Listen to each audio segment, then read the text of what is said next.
that hardcore for minor league. Morning, everyone. Welcome to our August 7th, 2019 Board of County Commissioners meeting for Deschutes County. I'll call the meeting to order and ask you if you'll all join us in the Pledge of Allegiance. I pledge allegiance to the flag of the United States of America and to the republic for which it stands, one nation, under God, indivisible, with liberty and justice for all. Thank you all for coming today, and those of you that might be watching online, welcome. We're excited to be here after a very successful Deschutes County Fair last week. We heard that we had increased numbers at the fair, and all of us were very active and attended a lot of things. It's a great experience, great weather, no smoke. Have we heard the final numbers yet? Or are we? Not yet. Okay. We have increases on every day till Sunday, but we don't know on Sunday yet, so that was good. Any comments on the fair, commissioners? I love the Buckaroo breakfast, and it was fabulous. That was really fun. Our employee breakfast, thank you to all the employees that came out for that. And yes, we will have better biscuits next year, because I'm going to be making my whipping cream biscuits for that. So we're going to have lots of, and we're going to have lots of butter with them. There you go. So anyway, There will lead the volunteer biscuit brigade. Oh, and I also want to say, though, today is Purple Heart Day. So Deschutes County has 13,000 veterans, and I want to recognize that and recognize them today in their day. Right. So thank you. So with success at the fair means people kind of in gridlock getting to the parking lot, and even worse, leaving, which we all know about. But other than that, getting on the site and the people that were there, I just saw families and kids and citizens of all ages just having a great time. So very successful event, the concert, the rodeos, everything. Yeah. I actually went to some different things this year. I hadn't been to the veterans event they hold on the opening day. There was a big crowd for that, and that was had a speaker who had been one of the astronauts on the Apollo program. He was interesting, and then again they had a really great 4-H and FFA barbecue and auction, and I found myself being a buyer of one item, which I've just given. Bacon. You bought bacon. I bought, and the person that makes the bacon, all the stuff, bacon, pork chops. So it was really fun. And thanks for everybody that went to that, and hope you enjoyed it as much. So. Oh, and the amazing thing is they raised $1.4 million for the FFA and 4-H, and that is incredible because that helps those children save for college or whatever they want to do. I mean, that was a huge number. I think they were kind of record prices maybe this year, which shows the how good the economy is doing currently in our area, and it's a lot of enthusiastic kids, you could tell as they came out of it. So, well, sad on Saturday. They're sad as well. They're enthusiastic with their price. And okay, any citizen input at this point on anything that's not on the agenda? There is. Fill out a blue form up there. I don't see any, so we'll move on to our consent agenda. Have a lot of items on it. Commissioner Adair had asked to pull item number 2. Is there anything any questions you had? I'd like to pull 1 and 3 just for some quick Okay. notes. So we'll have that, move those to the action agenda 1, 2, and 3, I guess, to have some questions on those, and then seek a motion approving the rest of the consent agenda. So, one more item real quick. Oh, yeah. June 24th minutes. I was just powering through all the minutes and hadn't seen edits in a while, and the last bullet point on the June 24th. So it talks about ham radio field day in Paulina. It was at Prairie Campground at Newberry, so just a simple fix. And then also Upper Deschutes River Communities, UDRC, and not Watershed Council. So those are just Okay. edits, real simple. So with those amendments, With that, I'll move approval with those approval of the amendments. consent agenda. I'll second it. And any further comments? Commissioner DeBonne? Yes. Commissioner Dare? Yes. And chair votes yes. So then we'll move to our action item. We've got a number of matters here. What's that? Yes, 1, 3. Yeah, 1, 2, and 3. So I'm putting those now. So the first item on the action agenda will be item number 1 from the consent agenda. This was a consideration of board signature document number 2019-237, amendment to Deschutes County 911 operating agreement. Sarah, do you want to come up and join us? And I don't know if, I was looking at this last night, it didn't look like we had a copy that noted the amendments. I kind of remembered, doing it from memory, I can go over those. Did you have some specific comments or? Just kind of notes, put it in perspective. So the liaison is mentioned, and we had confirmed that I am the liaison. It has been in the document previously. We just never went through that process. You know, I mean, last year it was mentioned that I was the liaison, and we've done it since, but previously we hadn't. Also, the chair, changes for the chairperson. It's kind of a choice of the commissioners to either do it or delegate it, so that was one of the thoughts. And then I was just acknowledging that, yeah, this is triggering the process of routing the signatures to all the other agencies. So when you look at the signature pages, it just goes and goes and goes. So it's quite a process we're triggering here today. But yeah, any other changes you want to discuss? So this was a user agreement change that we made with the recommendations and involvement of the user board after some of the things we've been through the last couple of years. Another thing we put in was language with regard to having our legal department look over policy changes in section 911, I guess, or section 5 under the 911 director, that there's some more legal review at the time of substantive policy changes, so that we make sure we have that double check on directors make a decision, but if there's legal consequences, we're having it looked at by our legal counsel. So, other comments you want to make, Sarah? Or? I think we're good. I mean, we put in everything that everybody discussed, and now we're just respectfully requesting that. And has everybody signed except for us at this point? Nope, we're still. So we're the first. It's a process. Okay, Yeah. so later this summer, we get this will take the signers of all the different agencies, fire and There's like police, 15 of them, isn't et cetera, Yes. and cities and everything to sign off on this. So that's the process. Okay, Yep. good. Yes, it's nothing controversial. With that, I'll move board signature of document number 2019-237, amendment to the Deschutes County 911 operating agreement. I'll second it. Okay, further discussion? Commissioner DeBonne? Yes. Commissioner Dare? Yes. Chair votes yes. Okay, thank you. Sarah? That was easy. The second item we move to the action agenda is a consideration of board signature, document 2018-461, Mark Williams, MD Services Agreement. And Janice, you'll maybe answer any questions that Okay. Commissioner Dare has on this. So I noticed that they need to have a 3 million aggregate liability coverage. And the certificate on page 74 actually says it's general, it's a 2 million on that certificate, which was last year's policy for Dr. Williams. It's a 2 million aggregate on that enclosed. Okay. It's supposed to be 3. 3. Yes. Okay. Now, then there's another one behind it, but that one is actually expired, and I would have thought, because, okay, a company in Deschutes County was given a fraudulent insurance certificate recently, and it was totally fraudulent. So I think we have to really look at these more closely than maybe we would have in the past. But the policy period on the one attached is from 18 to 19, August 1st. I would have thought they could have prepared one for us with this year's dates on it, because I'm sure it was arranged. So Yeah. it just would be good to have it in the record. Okay. But can you check on that 2 million, the certificate? I will check on that. And Yes, also because the that's- timeframe for the policy. According to the exhibit, it's supposed to be a 3 million. And then there was one, I had one question on page 65. It says, this is for substance abuse prevention and treatment. Okay, the county may not use funds received under the applicable agreement with the Oregon Health Authority for inherently religious activities. Now, what does that mean?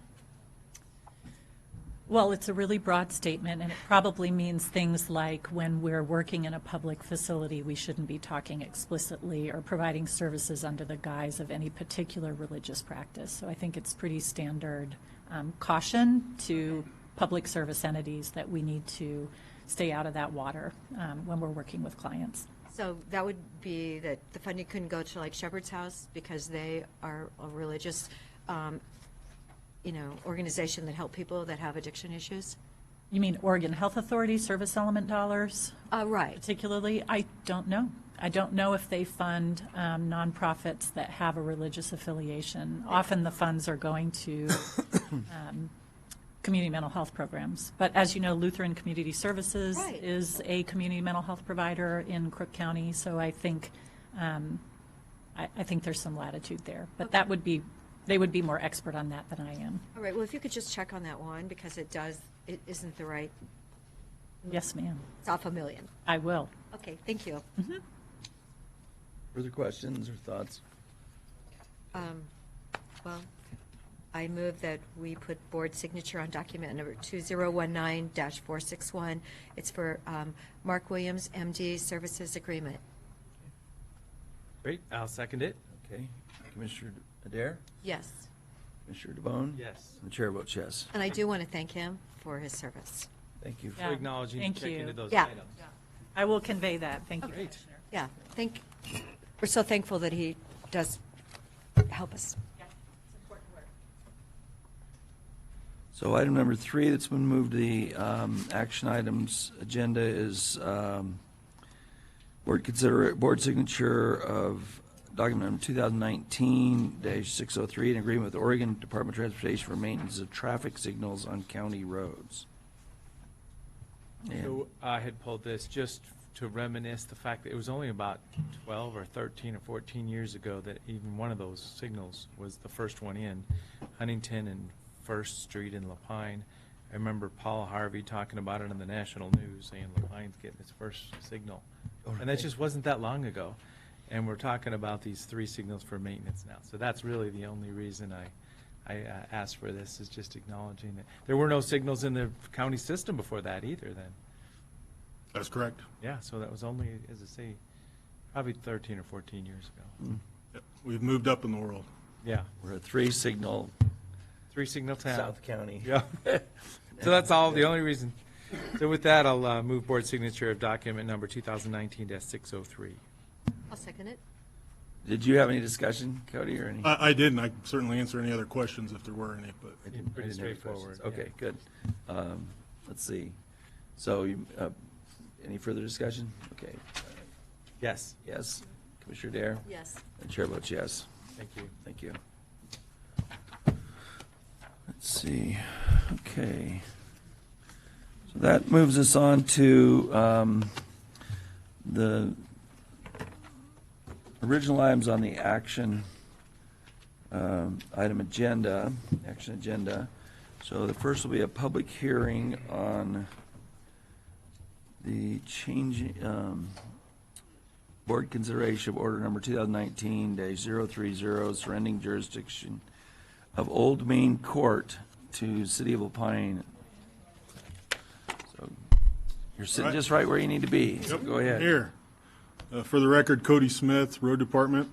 So Old Main Court is located in the city limits of Lapine.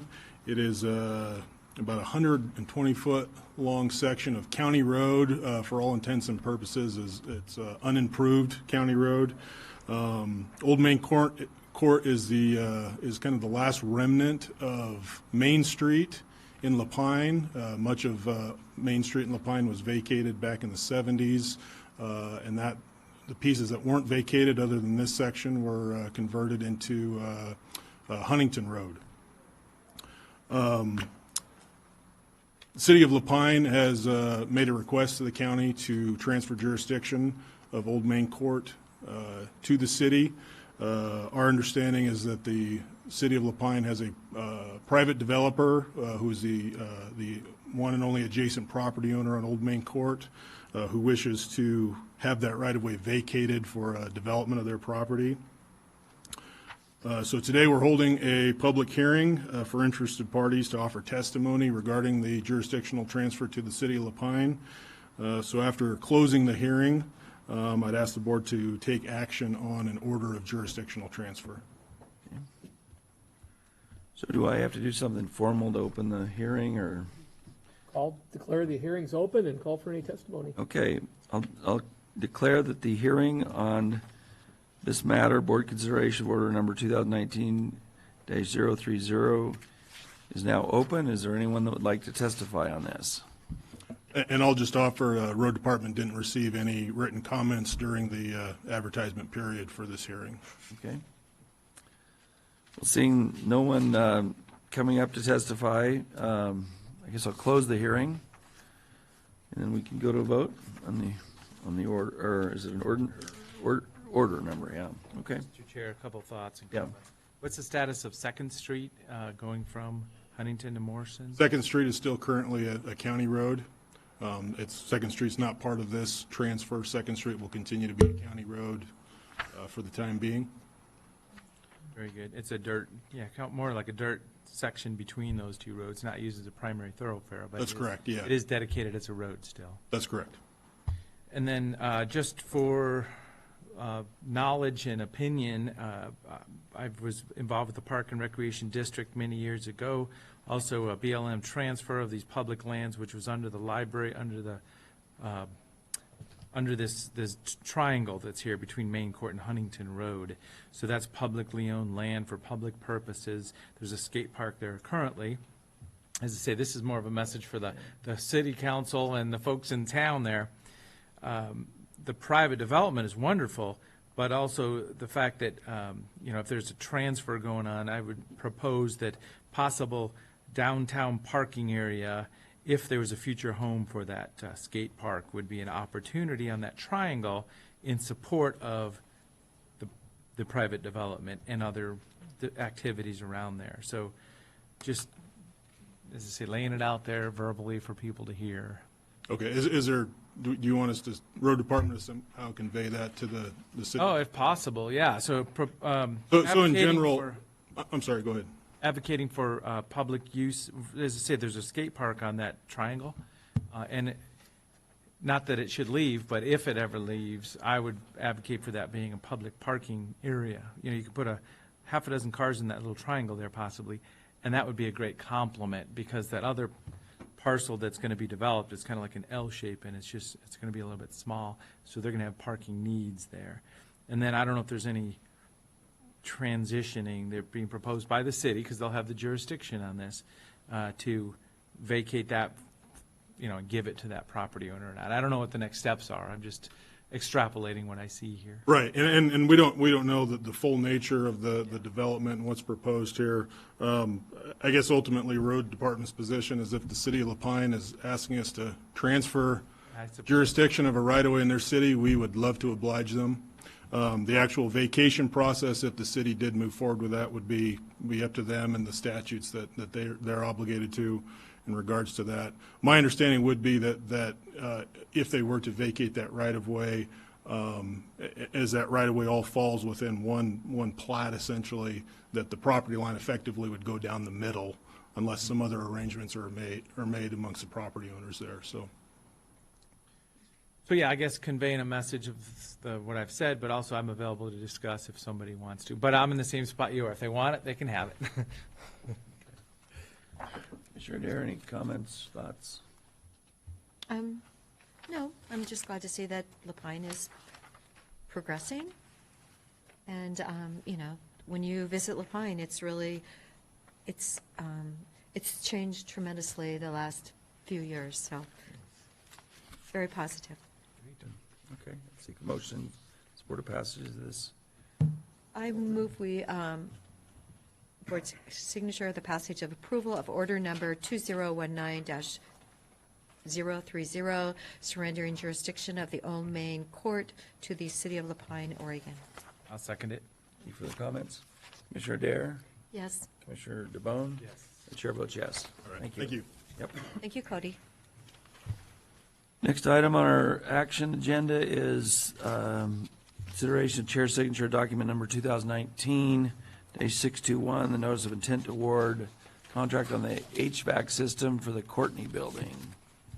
This is something we've had a number of briefings on, the problems at Courtney with regard to the carbon monoxide gas, the needs to fix the system and change it. So this is the final step, I guess, from our perspective. Yes, so good morning, Lee Randall, Facilities Director.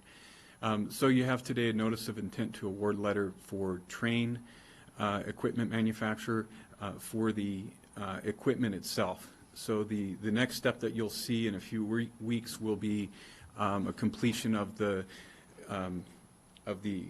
CMGC contract with SunWest Builders, and so there will be one more step, and that'll be for the installation of the equipment and associated work. So this is specifically for the equipment. It's a direct purchase from the factory, from Train. So. Great. Well, just as one of us, I'm glad you're moving forward with it, and I'm supportive of it, so. Yes, timely. We need to get this done. Before And what, winter. half the system will be in October, I think you said? That is our target date, Right. is sometime in October to have half the system operable, and we'll work as hard as we can to get to I think Janice's office will be fixed by then, or? her office is currently perfect. So we've done our best to They're all make sure that it is Okay. working. Cooling was the easy correctly. part, right? Yeah, good. Yeah. Oh, wow. All right. And just one question, so is this through like a state procurement bidding process too? Yeah, so it is, there's a national RFP was issued through U.S. Communities, and the National Association of Counties is party to that, and then subsequently we are, and so we're listed in that RFP as Deschutes County. And Train was awarded that national contract, and then we're purchasing through that contract. Great. Curious, just when you do those procurements, we haven't talked about it very many times, I think, how much, does that save you significantly different than the open market, or? It does. It's hard to put percentages to it, but our understanding is that, well, backing up a moment, so it was nationally advertised with multiple firms responding, and so the kind of assumption is that we're able to get the best pricing that way. What we understand more anecdotally is that our price through the national agreement would be lower than what a contractor might pay directly if they were to bid out a job. Right, seek, motion approving this? I move we, board consideration of our board signature, chair signature of document number 2019-621, the notice of intent to award for the HVAC system. I'll second it. Any further comments? Commissioner Dare? Yes. Commissioner DeBonne? Yes. Chair votes yes. Thank you. Good luck. I know Janice is counting on you. Maybe it's Holly that is. Holly's Holly, got- are you the one with the bad office? No. Why don't you come up and join us? Good morning. Morning. Holly Harris, Program Manager with Health Services. And I'm here today to request approval to apply for grant funds from the Central Oregon Health Council. And these funds would be utilized to help the Stabilization Center become operational 24/7. So thanks for joining us today. Just want to highlight the fact that apparently Commissioner Dare became available, or aware of these funds possibly being available, and communicated that to you, which is great. It's interesting, as we were trying to look for other funds that no one voluntarily had mentioned that, so that's a nice thing. And we met with the hospital, and we talking to our CCO, which other entities do, so that I think we've all been briefed then by Holly about kind of how this would work, and this is something that would expand the use, the staffing really, for all day. People would still be there for only 23-hour maximum amounts of time in the crisis center, but they could come in the middle of the night or whenever, as opposed to just daylight hours. And so I know that was something the hospital talked to us about.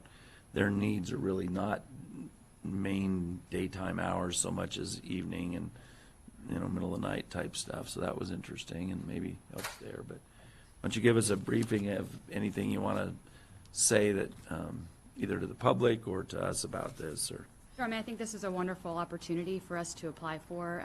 It will be up to 3 years, so we are requesting 3 years worth of funding at $2 million each year to create the staffing necessary to go 24/7, and it does create that 23-hour respite option.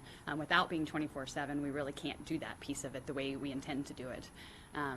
So I think this is an opportunity for us to gather a significant amount of data to show our community partners the benefit the Stabilization Center will have for them. And we will be looking for a sustainability plan throughout that 3 years for how we will continue the operations. And we'll also be looking to see whether that level of operations is necessary too, just to, so this is an opportunity for us to really determine what our needs are as a community. And by the end of the 3 years, we should have a pretty good and solid idea of that. And the interesting fact that I just heard, most recently, all the hospitals in, even Boise's, the hospital here, have all been totally full. And there was only one hospital in Portland that had beds. So, and this isn't even flu season. So, having this 23 hours a day could be very, very helpful for the situation. I agree. I couldn't agree. And I really do want to thank you personally for bringing this opportunity to me, and so that I knew to apply for it. So your support has been greatly appreciated. Well, I'm just hoping that they can be a partner and, to bring in the other two counties, because it's a very specially need for our community. And we're not that far from like Madras or Prineville, really, for this kind of care with the team that we have. Our team is so recognized, across the state, what we do here. I think it's very important. I mean, even the Malheur County was talking to me about what we have in Deschutes. Oh, nice. No, I know. So it's great. We're so lucky. Thank you for saying that. This is a good opportunity for the Central Oregon Health Council to figure out if this is the right investment to make, Tri-County area, because it'll be a big commitment by them also. But we're already moving forward, working on the facility. We have the staff and crisis team available, so this really could expand those operations. And it'll be good to kind of scrutinize if this is the right investment for those Tri-County dollars. Exactly. Holly kind of gave me the update on, or the timeline. She said there's 2 committees she goes in front of. She applies on the 14th, and you go in front of one committee for Central Oregon Health Council on the 21st, and then another committee on the 26th. Then you submit to the entire board on October 10th. Is that right? That's correct. And apparently they have discretion whether they would give all or part or whatever, so we won't really know till then. But we weren't going to alter the building structure really any. Although if we got it, it might be something we'd talk about, because maybe there'd be some other option. But anyway, good. Well, that's good. I think it's very encouraging that they're interested and can help with this. So, thanks. Well, I'll move approval to apply for the Central Oregon Health Council Regional Health Improvement Funding for Deschutes County Stabilization Center. I'll second it. Okay. Any further comments? Okay, Commissioner DeBonne, Yes. Commissioner Dare, Yes. and Chair votes yes. Thank you very much. Thank you, Holly. Okay. Good. Our next item, we're 30 minutes early. Hard to believe. It's not. Don't jinx it. We're going to be here to the rest of the day. So the next item is the reconsideration, or let's see how I want to word this. Reopen deliberations and consideration of documents 2019-605, denial of marijuana production proposal at 24540 Walker Road. So, yeah, good. Jacob's going to join us and kind of go over it. Now, we've got a couple drafts here, Jacob. And then we had certain areas we're going to reconsider first, right? And then we were going to look at the, then we would, close the reconsideration and then move on to deliberations, or? Correct. Okay, so there'll be a 2-step process today. So we'll, why don't you direct us to the reconsideration items, and we can kind of talk about those. Okay. Yeah, as you mentioned, there's 2 drafts before you. There's the red line version incorporates the more relatively minor edits that were discussed on Monday, and those have been updated into the clean version of the draft. And then there's a matrix with some of the, with 4 of the discussion topics we were going to address today in the reopened deliberations. So we can dive right into that if the board is ready. So, question, kind of structurally and very kind of legally, there's 4 items here. Are those the conclusion? Are those the only items for denial, or can this, so when I read this, the first part of it, the basic findings, the conclusion, the words kind of work, and then when we get to the specific chapters, we may go a little different ways on this, is what I'm getting to. But are these the 4 content items for denial only, or are there more? I believe Another the way?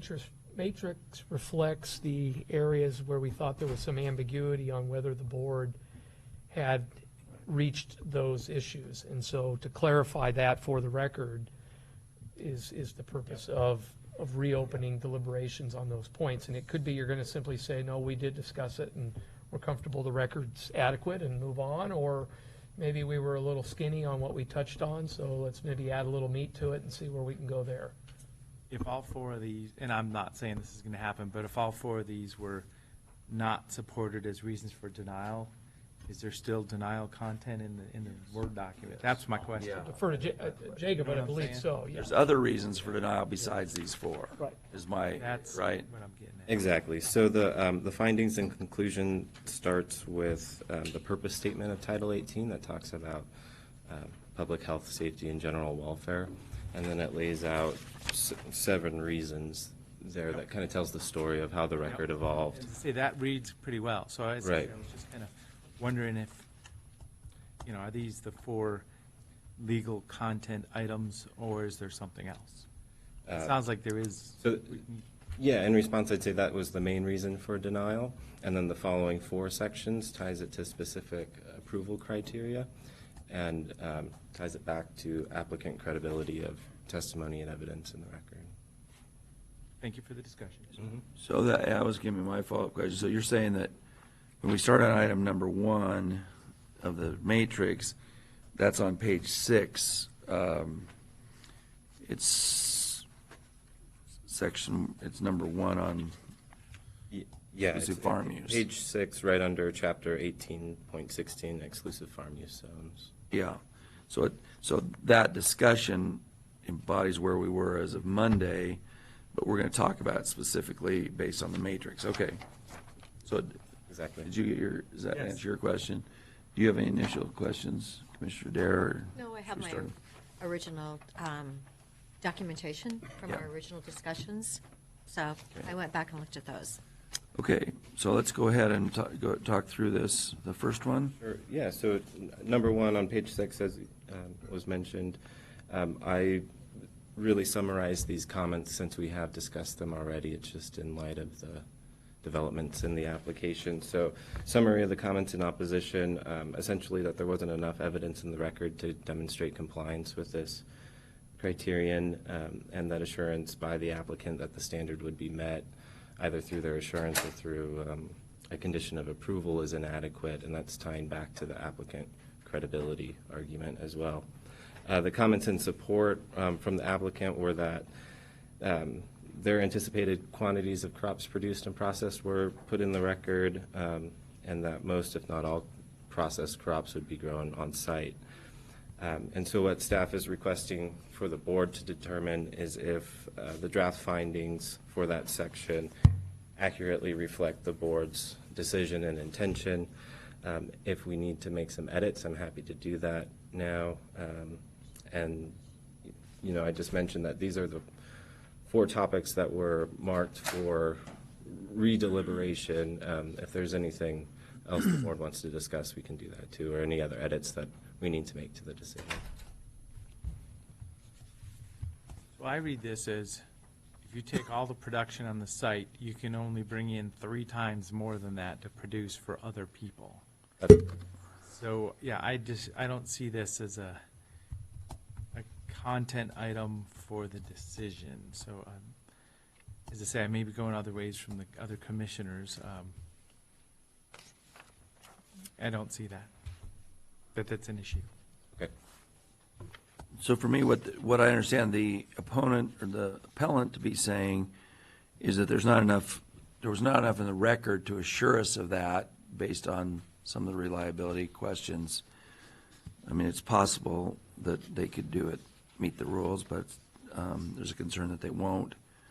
I think there was also a tie of this applicant with another processing facility, which we never really knew the connection, but after rereading it, I think this does reflect what I understood to be our decision. So item number, the way you've written it, I didn't really have any suggestions of other wording.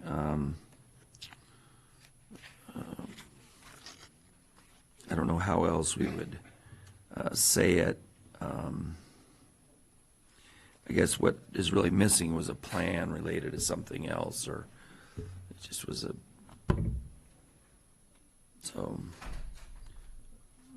do you have any questions or thoughts, Commissioner Dare, on this? No, I actually don't. Are you good with the wording then? good. As a finding? Now, are you saying, do we need to talk about it more than that to have completed a reconsideration? I don't know that there's any volume test. I mean, I think as long as you've addressed it, I believe we have substantial evidence in the deliberation record now that it's at least an issue that's been discussed, the board's aware of, and given some direction on, and hopefully the written findings are consistent with that. Just a point of procedure here, acknowledging, so this is deliberations, basically, by clarifying our document. I don't know if you said those words, or I'm just Yeah, acknowledging. that's why I said we're going to do 2 steps. The first is Yep. we're reopening deliberations, so that's, and then we'll work on the wording if we want to change it, but, yeah, So just acknowledging yeah, that. so, I was focused on the document, maybe when you yeah, say. no, I said that, yeah. I think I'd characterize it as reopening to provide a little more clarity to Yeah. deliberations that had already been undertaken, and there might have been some ambiguity between what was said and what was finding its way into the written document. Well, and sometimes we don't talk about it, we don't talk about everything equal amounts of time, so I didn't, there's a sentence in here in the proposed finding that is what I'm kind of focusing on now, that the applicant stated that they did not know how much total processing he was doing or how much material would come from their subject property. I think what we're saying the requirement is you ought to say what you're going to do. It's not okay to be, vague or unclear on that. So that's where I thought it was wording was When I okay. put this into farming, I mean, I'm going to be cutting a 50-acre field next week, and I don't know if it's going to be 30 or 40 or 50 tons on the field. So that's why I do what I do here. So I can't tell you exactly until we bail it all up how much is coming off the field. But you're not cutting the neighbor's field, right?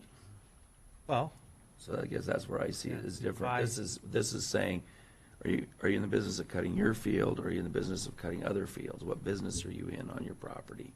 So I guess that's where I distinguish between yours. I get your point, Yeah. but yeah, we can disagree on that, so. So now, we don't deliberate then, in terms of the wording now, or should we go on and talk about the wording on this specific item and then go to the next? I think that would probably be best. I'll defer to Jacob, he's the primary author now. Yeah, we can go through the wording now, and I'll capture those edits Okay. as we go.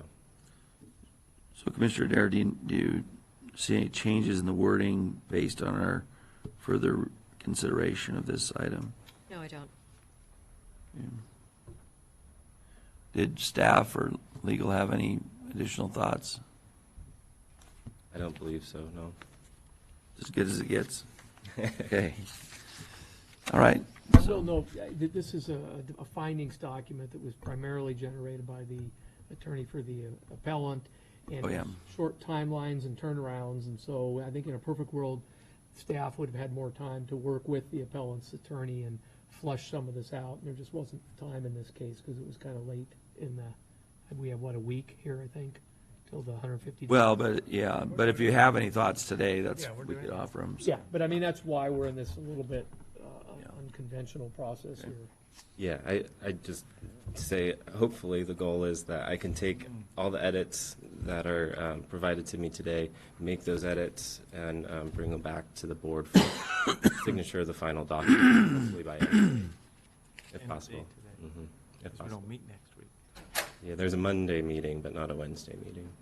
Oh, do we meet with- No, there's no? Okay. There's no Yeah. Monday meeting. There are no meetings next Yeah. week, yeah.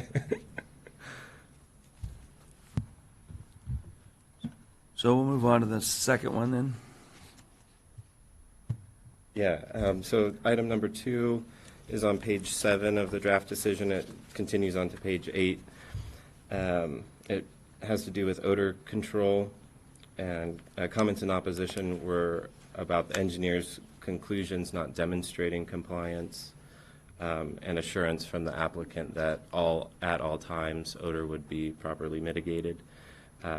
The comments from the applicant were that the engineer's report was submitted. It included a technology review, and that each room had its own odor control system with doors out to a hallway, which had its own odor control system.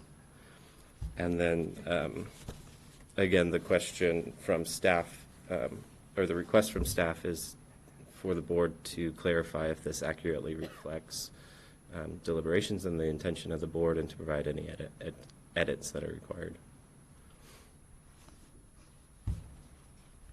You know, I'm in the same spot again. I do support the odor control report as provided, and I would not deny it on that odor control methodology in the record. Okay. And because the appellant had talked about ionization, and it doesn't have ionization, it is carbon. That's correct. So I would have to agree with Commissioner DeBonne on that issue. Okay.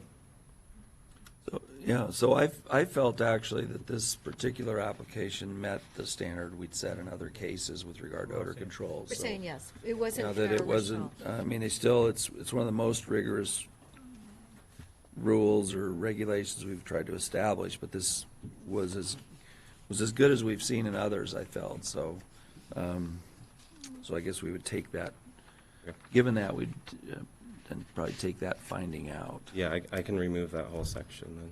Yeah, okay. The third item on the matrix is about noise control.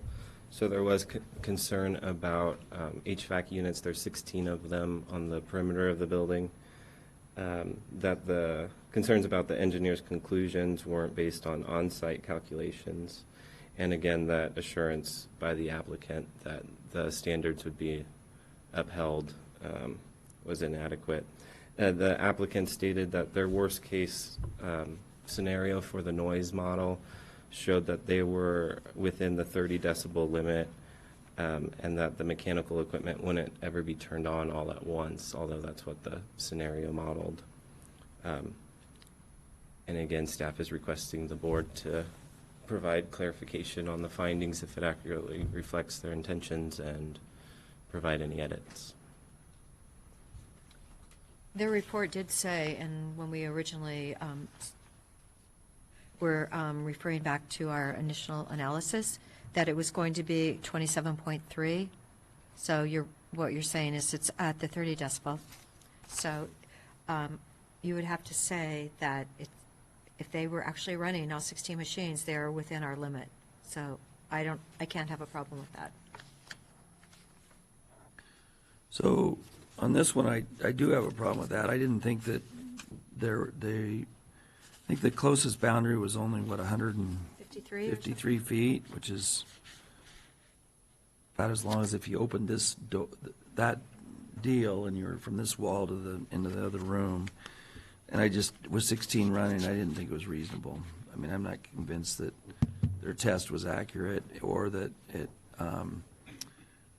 was done correctly. I mean, it was really kind of a virtual test or conceptual test. It didn't go onto the site. So I didn't think their test matched, would be one that we should rely on. So I was on the other side of this one. I thought we should.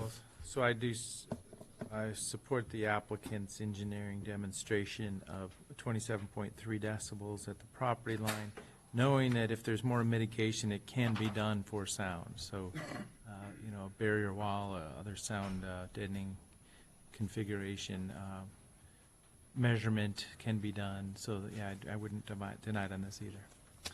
Interesting observation, though, where I live, it's usually pretty quiet. But I think it was yesterday morning, it sounded like the highway was right out my front door, and it was just the conditions of the atmosphere. I mean, it was just interesting. I was like, wow, is that loud today? So that sound and how it propagates in different weather conditions and atmospheric conditions. Is it possible, though, for us to approve this with the condition that it does meet the less than Well, and 30? that's the concept. It has to. It has I mean, the to. rules are, the Yes. calculations are, when implemented, it needs to be proven. That's exactly the conclusion I come to. Yes, it has to. So, Well, that's, and the old rule was that you had to design it to do it. It was that when it was there, it had to be done, it had to meet the test, so. right. It's a different test than the odor control was, where you had to spell out how you're gonna do it, but in terms of just reliance on it, we've looked at that in a couple of instances when there was a lot of equipment. So it's just, it sounds like we're 2-1 on that, Yeah, so. but is there any way to protect the neighbors with with the 30 decibel? I mean, do we have to put a conditional? Well, they just have to, if this was ever this has been rejected, but if this was appealed and they won the right to do their grow, they would have to meet that test, or they'd be subject to a code enforcement. Okay. So it's already built in. Okay, I just want to Built in. protect them because sound does travel. Oh, yeah. As I Uh, say, that was my it depends- observation in my house. I think it's yesterday morning. I was amazed how it just sounded different that one morning. I know. Yep. It's can be, anyway, My okay. thing is I just wanna that I don't- protect them. As I've said before, I don't like it where everything has to be based on a complaint-driven system when something doesn't look like it's gonna happen, so, okay. So then the fourth item, So the fourth item is about site plan review approval criteria. In the opening statements for that chapter, it talks about providing a safe environment. And the appellant linked the concerns around hydrocarbon processing to that site plan review statement. And then also linking it back to the first section of this decision around health, safety, and general welfare, and how those two are tied together. From the applicant, they, in their application materials, they said all the site plan review standards were met or would be met, and that they had special equipment in the processing room to mitigate any fire risk in there. And then we have the draft findings on page 8. so my concern with this is that I remember originally they were promoting, they were gonna use in the processing, they were gonna use a water-based, what's it called, distillate or dissolving system, whatever. Then they came back and which, water-based would not be at risk to the fire or other things. Then they came back saying they were gonna use a different one, and then, so at the end, I wasn't really sure what they were gonna do, and I'm concerned that they're not really, again, going to the particular applicants here, that they're not really sure of what their processing is, or that it will be safe. We've had the explosions here with the butane processing in town, which have been just dangerous to people. I'm concerned with the fire risks here. So I don't know if it really says all that here, but I feel like that is, to me, a basis really for denial of this particular application, given the applicants. So. And I will concur, I'll agree with Commissioner Henderson on that. And I wouldn't come to that conclusion knowing that it is in a fire district. It would be a certified, industrial process with safety measures in place, but we don't need to go any farther. Yeah. So do you want, so in terms of the wording of that then, Commissioner Dare, do you have any, does what's there match or completely say what we're needing to say, do you feel, or?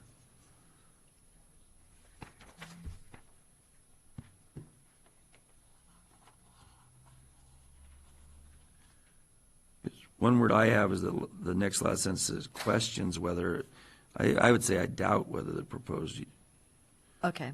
is one, Doubts whether yes. proposed use, as it will using, will be compatible with the environment.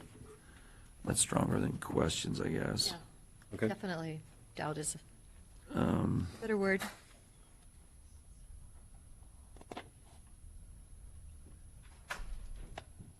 I guess that's far, that's That's okay. far enough, I guess.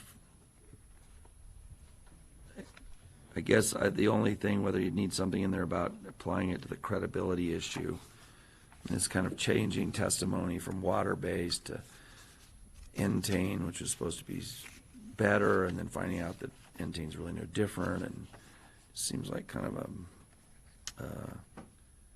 a sales job to me, or something, I don't know, there might be a sentence in there about lack of clarity or changing the,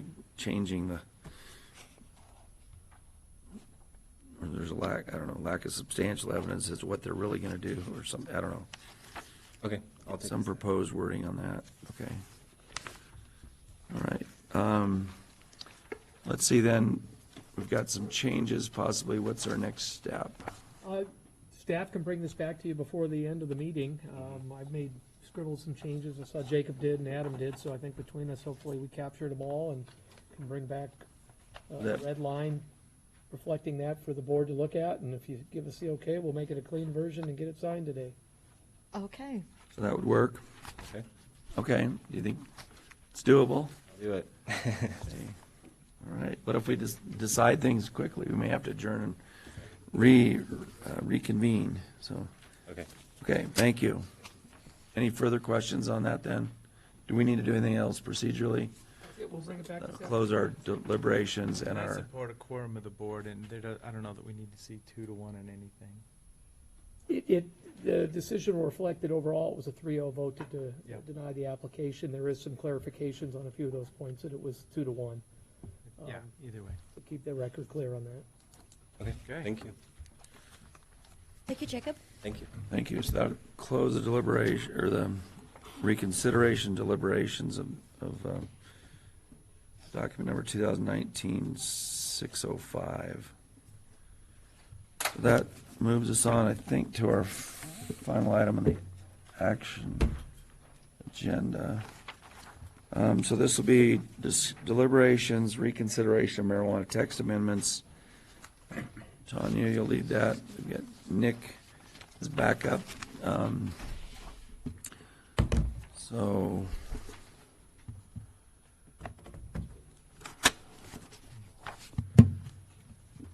okay. We've traveled a long path on this.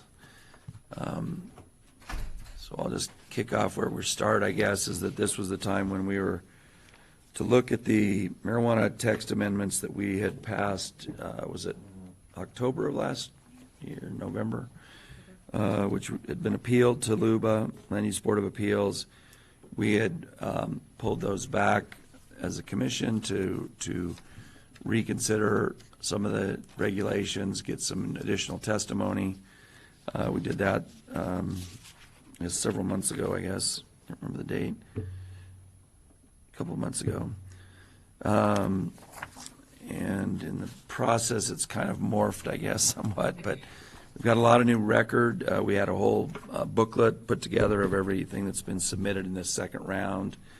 I don't know if we want to start out with we had some actual proposed regulations that which the issue really, the simple issue is, are we going to just resubmit those, or would we amend them given the testimony? And then any further discussion, but, so do you want to? So I'll open it up, so. For the record, Tanya Saltzman, Associate Planner.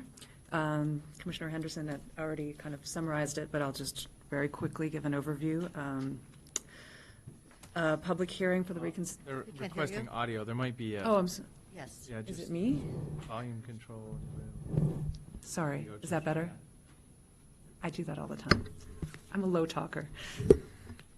Tanya Saltzman, for the record, Associate Planner. A little more? So, yeah, it's me yeah.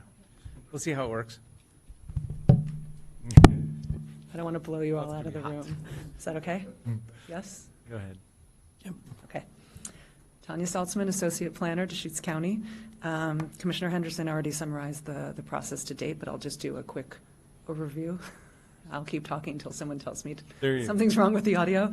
A public hearing for the reconsideration of these marijuana text amendments was held on July 3rd, at which time the oral portion of the hearing was closed, and the written record was left open for approximately 2.5 weeks until July 21st at 11:59 p.m.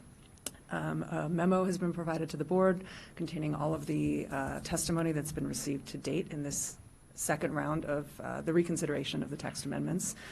That includes testimony that was provided during the hearing, the blue sheets, as well as any written testimony, and then the written testimony during the open record period, which concluded on July 21st.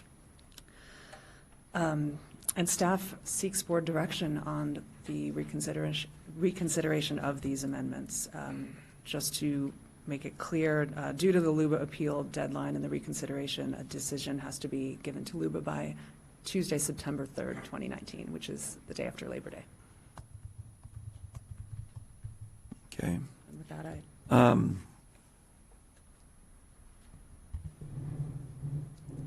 So I guess so it's deliberations, so I guess we can kind of just talk amongst ourselves. I'll start out with a couple of thoughts.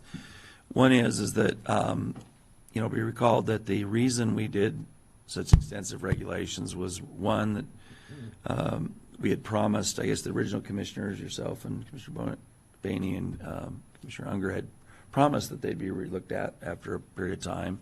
I think it became clear to us as we interpreted certain provisions that there was ambiguity in some, there was things that didn't really match up well, or that we had trouble trying to articulate when we give signals to the staff. And then we also had promised the legislature in 2017 that because there was a bill then to eliminate our right to regulate or change our right to regulate, we said, well, we'll look at them again after the 17 legislature. So that's what resulted in this process of these regulations.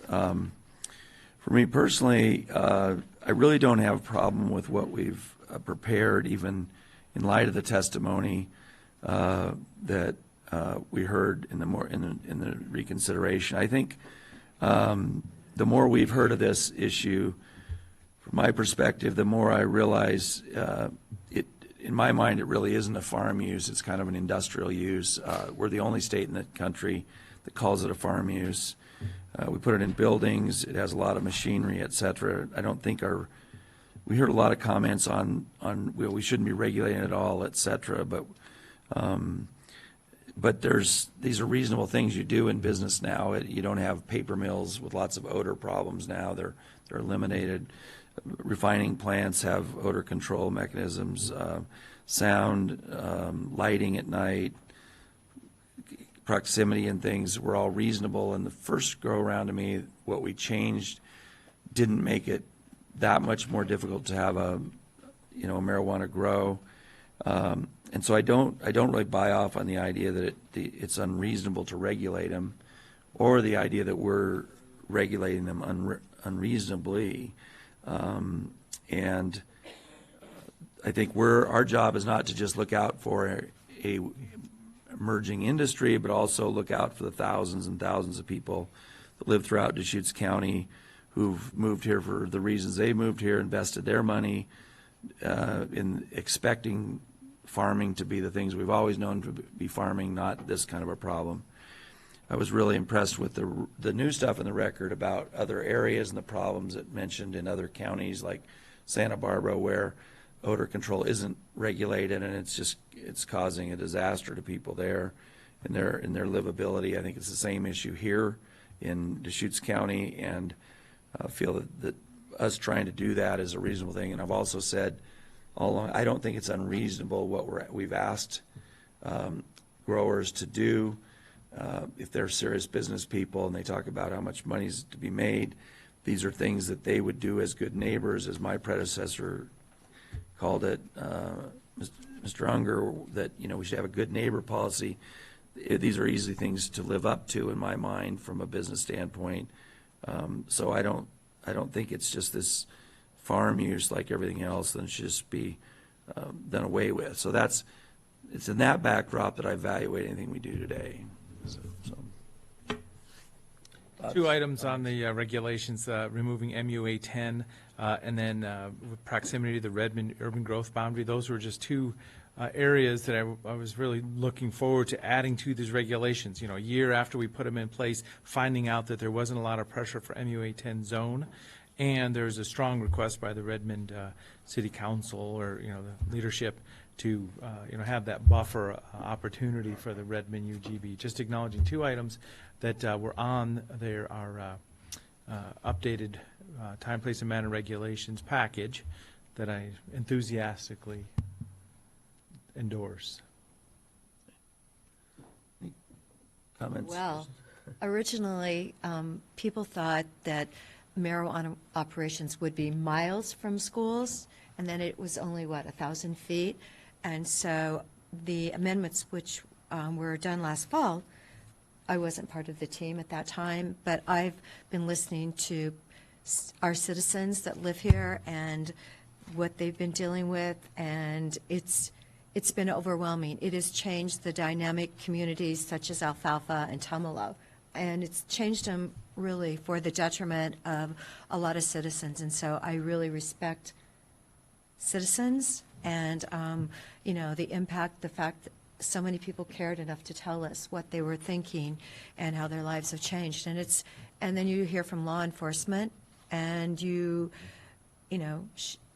our sheriff has repeatedly said this is not really a positive thing for Deschutes County. So it's very unfortunate to me that it wasn't handled industrial by our state legislature, and they made it a farm crop. It was, so I'm sitting here today, and I'm hoping that we do something more than just, with our amendments. So being deliberations, this is the moment we kind of discussing amongst ourselves. So we're deliberating that package of marijuana text amendments, but there may be an issue that steps in front of that. So I don't know if this is the time to talk about the opt-out that was in the paperwork many times here, and it's the big topic that was brought in at this time. Okay.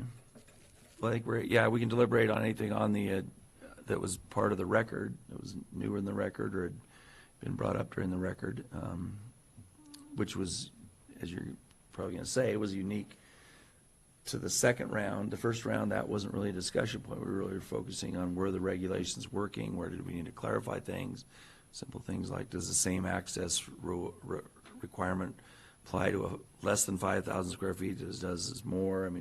Simple things like that or whatever. But yeah, you're free. We're just deliberating what to do. So. Well, yeah. So an opt-out precludes. We would have to figure out how we're going to move forward here, but an opt-out would preclude us maybe from even responding to these marijuana text amendments. So that I'm just trying to get clarity on what the two items could be here. The path for us right in front of us right now is an opt-out. With the authority of the commission is to put that in place, but if then it would run it to a vote of the citizens again at a future date. So that's been brought up, and from legal counsel, our understanding is that people have brought this up periodically ever since the county commissioners opted in 2016. Could you still opt out?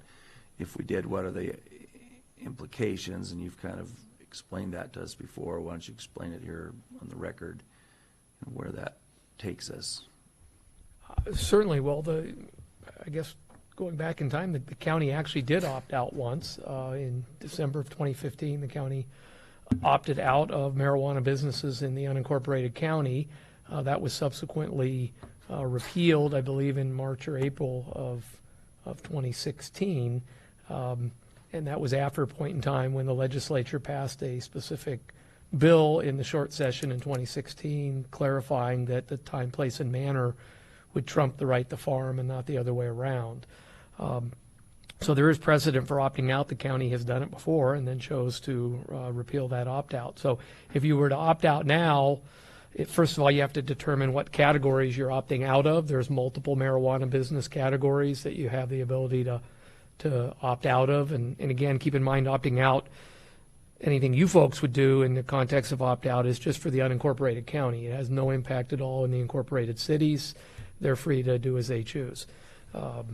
So that's, but you would have to determine what categories you would be opting out of. Is it going to be just production? Is it going to be production and processing? Is it going to include retail and wholesale? Again, in the unincorporated county. Then the timing, if you opt out by a unanimous vote, it could be an emergency clause, which could allow it to be immediate upon signing the ordinance. If it's not unanimous, then it would require first and second reading, 13 days apart, and would then take effect 90 days after the second reading. So that's another piece there. With regard to any applications that are currently in the hopper, so to speak, here at the county, or any that would come in before the operative date of any opt-out, those would be processed through in due course by the county, and would be, if you were to opt out, would be obviously processed according to the original county marijuana regulations and not the amended ones from last fall. So that's sort of where you are. I don't know if I captured everything there. I certainly see Nick and Tanya and Adam and the whole team spent quite a bit of time on this over the last 3 or 4 years. So,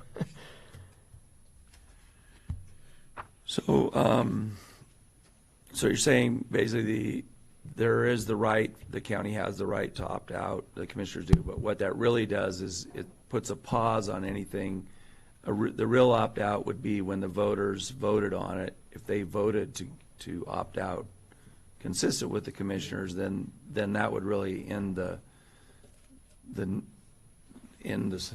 era, so to speak, or whatever. I mean, it doesn't, the opt-out's really just, in a way, is kind of a moratorium on anything for, it'd be basically 15 months or whatever it is, till November of 2020. right, you could certainly, the state statute requires, if the county commissioners were to opt out, that go before the voters at the next general election, and that would be November of 2020. So, yes, you could view it as a moratorium in the interim, and then it would become either just that, a temporary moratorium and be lifted, or a permanent opt-out and remain in place based on the vote of the county electors. And that is county-wide electors, even though it only applies, your opt-out would, in the unincorporated county, all electors in the county, including city residents, would vote on that.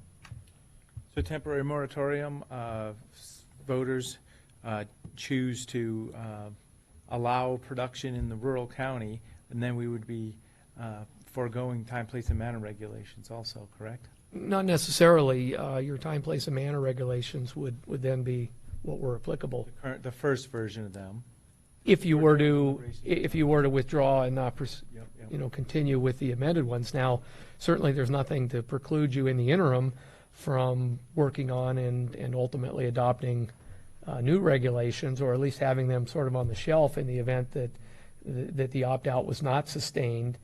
Then you'd have a window of time between November of 2020 and January of 21 to put new regulations in, because the effective date of any vote on that opt-out would be, there's some debate whether it's the last week of December of 2020 or whether it rolls into January of 2021, but there would be that window of time wherein the county could adopt additional regulations beyond what's already on the books from a few years ago. So a couple of my thoughts on the whole issue of opting out. I've always believed that we should have had a vote in 2016 of the people. I mean, I said that when I was running for office. I felt that strongly, that I had done the research and saw that all of the rural areas of Deschutes County had actually voted no on the original Measure 91 or in 2014. So I knew there was kind of predisposed to not really being that much in favor of marijuana, and then they were the ones most impacted by this action by the county. I'd always hoped, I guess, that if there was a decision to opt out, citizens themselves would file a petition. That's been brought up by other people as that's a better way to do it, but I am aware that citizens have spent a lot of money in their specific neighborhoods defending or appealing grows. I think two things that have struck me significantly as I've tried to interpret and implement the regulations over the last 3 years. One is that there's almost unanimous opposition by people surrounding potential grows in any of the appeals we've heard. Now there's a lot of applications that don't come before that, so I don't know if that means the neighbors there are happy with them or whatever, but with the ones that will come in front of us, it's almost unanimous. So it seems like approving these is really contrary to what at least the people who have been in front of us have wanted, have said. The other that I think has been my rising concern, and why I see this as a possibility to send this to the voters, is that we saw it as soon as this was decided on 2017, many of the people that had been on the committee were over in the legislature trying to undo our right to regulate it. And then now we have the Farm Bureau as an entity wanting to undo our ability to regulate it. And that can happen to us in the legislature without any say on our part. We had to watch as our Public Works Director was questioned at length by Portland area legislators about having our SDCs, which paid for the roads for these facilities, taken out. So that is motivating me to do something at a local level before the state legislator takes away our right to do anything. I guess that would be a reason I would see doing this. But do you have any thoughts or comments? Actually, I feel like we, by opting out, are following what the state legislature has done. As my senator, Senator Benz, said, he didn't vote for the bill because he said no one protects the cattle ranchers. But the marijuana operations were protected by them shutting it down because of the glut. So it's a perfect time to follow state legislature, and it goes back to the voters, and that's what I've always felt. This issue definitely needed to go back to the voters. I've been told so many times by citizens of Deschutes County, oh, I voted for it in 14, but this isn't really what I thought we were going to have.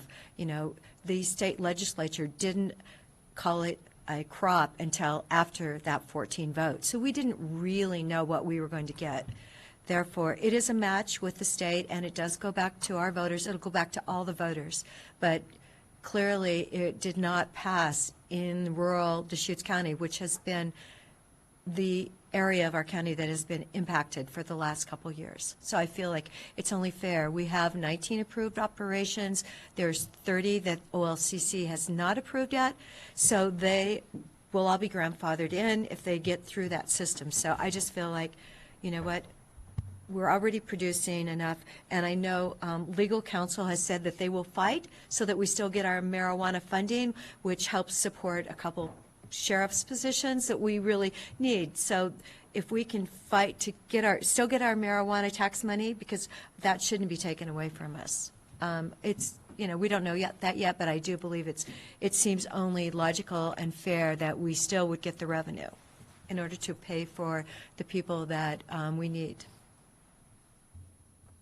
So, Commissioner, I think you started off with, it's a producer moratorium by the state legislature, Senate Bill 2018. Here was the memo that's in the record also, defining that the OLCC is not even authorized to provide any more production licenses at this point, so even if we had this process. So, yeah, we're working through this process. It sounds like I'd be supportive of an opt-out also at this point in time. Moving forward for the citizens, one of the things we need to confirm, though, is this is a vote of all the citizens in Deschutes County about rural production, processing, and wholesale, or wherever we go with it. Who knows exactly what the lay of the land is. I've been holding on to this reasonable time, place, and manner regulations in support of rural residents and putting the regulations in place for smell mitigation and light control, setbacks and sound. I mean, that's been the goal, is to try to protect the rural.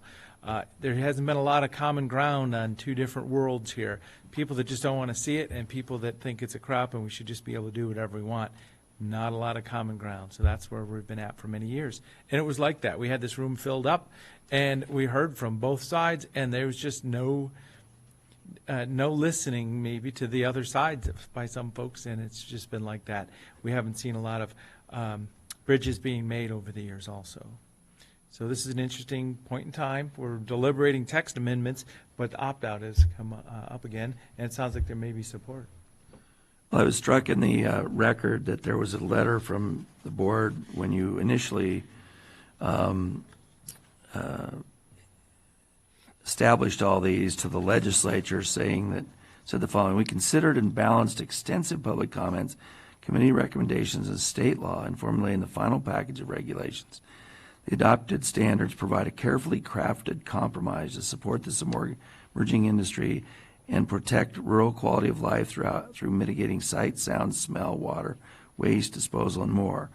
The regulations were not appealed and not prohibit or effectively eliminate marijuana businesses or growth sites in the EFU, multiple use agriculture, 10 zones. So this was signed by the 3 commissioners in 2016.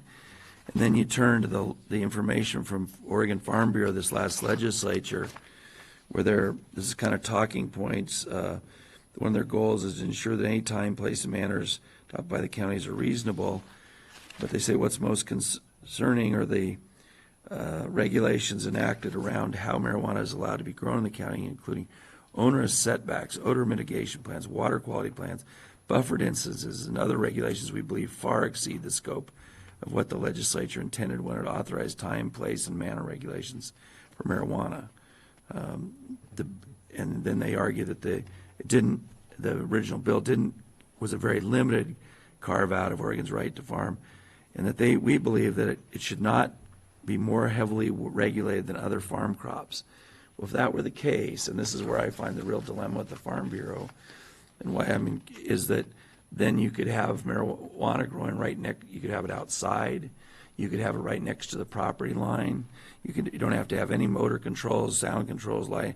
So what the Farm Bureau is saying, and this committee that you're speaking for in 2016 had on it Farm Bureau members, the same Farm Bureau members that are now complaining 3 years later saying we don't have a right to do any of that. And I guess that's my concern for the well-being of Deschutes County residents. And I don't know where it stops with regard to the growers, but it seems like they participated in it. One of the things I've learned is maybe it was a mistake to rely on the legislature, because the legislature may change their minds, or on growers that have flipped completely to take an opposite position 3 years later, even though we've approved 49 grows. I don't know if everyone knows that in the county have been approved.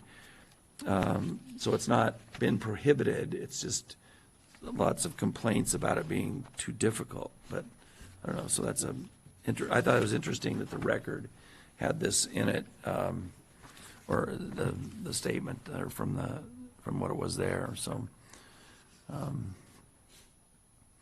if we were to do this again, it's only really a temporary opt-out until this is confirmed by the voters.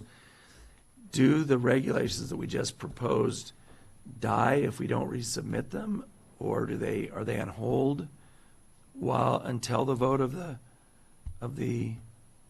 So it would be, people? excuse me, Adam Smith, Assistant Legal Counsel. It would be two separate decisions from the board, but opting out would certainly then give the board the option to also permanently withdraw the text amendments that were put in place, repeal those text amendments in their entirety, which would then moot the appeal going forward. As Dave noted earlier, that still gives plenty of time, plenty of opportunity for the commissioners at a later date after the vote in 2020 to re-implement those regulations or another form of regulations, or to leave the existing regulations in place. So there's still plenty of time to address the regulations at a later date. But we've done all this work, so to me it seems kind of, so if we stop things for the next 15 months while we waited for a vote, the current regulations would be the ones that would automatically apply after the vote if the vote was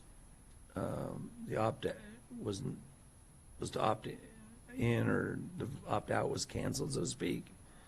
Are the current regulations the one that would be in place? Correct, unless those were also repealed, and they haven't been. They were. See, I don't really want to go back and create the wheel, and The two processes are not mutually exclusive. So we could do both. You could potentially pursue an opt-out, which as you pointed out, is in essence a moratorium pending a vote, and then at the same time proceed with either, just simply beefing up the record, which has certainly occurred, or directing some additional modifications to the text amendments in the time frame that we have, which is very short. I think Adam and Tanya could speak to that, but I believe it's the day after Labor Day. They're two separate decisions. The opt-out, as you know, lots of citizens, lots of constituents came forward and testified during your public hearing on the regulations itself that, hey, rather than going forward with and defending these, just opt out. It's a cleaner, simpler solution. That's not the only option. As Dave noted, these are two separate decisions, and you can decide to opt out, but then allow the appeal to continue. It's really the board's discretion. So as a matter of deliberations, to me, I'm not comfortable that whatever we do today determines the future course of everything forever with regard to marijuana production or processing on county lands. So I would rather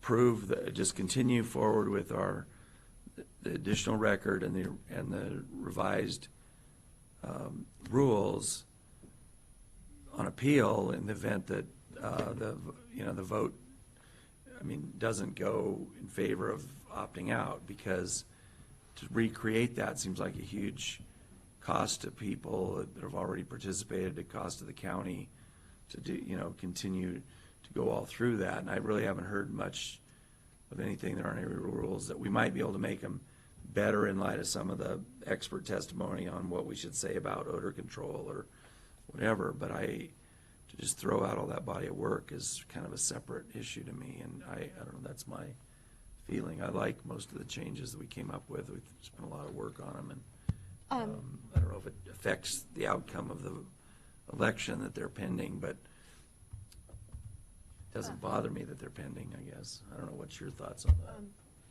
Mr. Doyle, Yes. I have a question for you then. So let's say we did submit the amendments that we brought back, and we submitted them. Could they be reversed by LUBA again before our election in November? So then we'd have to redo them again, depending on the vote. Well, those regulations replaced the original ones, so Right. if those were invalidated, the original ones Would come still up. remain in place. Those are no Yes. longer subject to what's called a facial challenge. Those have cleared that window of time. To challenge those, you have to do them on a case-by-case application basis. So you would still have regulations in place. It would just be the original ones and not the amended one. If that were to occur, I don't know the likelihood of them being invalidated in total. I think a worst-case scenario is probably some sort of a remand to clarify something or address a certain piece, but maybe Adam might want to add to that. So it gets layered and complicated, but LUBA could, in theory,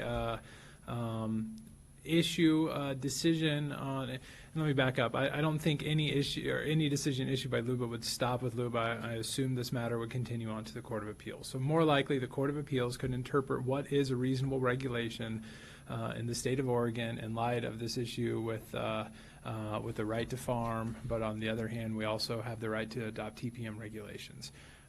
So the Court of Appeals certainly can issue a decision on those reasonable regulations and could, in worst case scenario, decide that the new amendments that the commissioners passed don't meet that test for a reasonable regulation. And they could invalidate those new regulations in their entirety. I agree with Dave that the original regulations that the commissioners passed several years ago are not subject to this appeal. But what would then become law is that new reasonable regulation test. And at some point in the future, somebody can then challenge those original regulations in what's called an as-applied challenge based on an application. If one ever came back in front of you again, or if there was some way somebody can manufacture a case and then challenge those original regulations under that new test promulgated by the Court of Appeals. So does that, it would be subsequent stages of litigation over, I would say, years before the original regulations would ever be invalidated. So from discussion today, I support working down the path of an opt-out and also withdrawing text amendments as proposed at this point in time. That would give us less moving parts. State legislature in the short session, I don't know that they would do anything here, but it would, let them see what the status of Deschutes County is, because I know the state legislature is, some folks are very focused on what we're doing here. So as I say, I would support having one less moving part is the reason I would withdraw. The body of work is available. It's something that could be picked up. No, it wouldn't, it isn't available. The record would have to be a new record. Well, but I mean, the So starting we point throw it out. is getting mature. So yes, people would have to provide input on a process again, but, it could be put on the shelf and then just the content brought out for the process again. So we would have November and December if we needed to upgrade our amendments. But But we wouldn't have enough time in November, December to do that. To have hearings, give notices, have deliberations, we never do anything in 2 months. It would certainly be a compressed timeline. I'm confident we could meet it if we had to, but yes, that would be extremely compressed if you, mid-November, had to hit the ground running on a whole package of text amendments. What's your objection to having it go forward as they are? mean, you worked As I on say, the moving site, parts, so- having less moving parts, less staff time, less legal, because we would have, LUBA appeals, we would have, legal at LUBA or State Court of Appeals for this whole time, all the way into next year.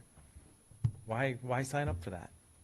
Well, because I'm not confident that which way the vote will go necessarily. Oh, yeah, no, I'm not either. I don't I'm know sure which there'll way. be people that'll promote both sides, and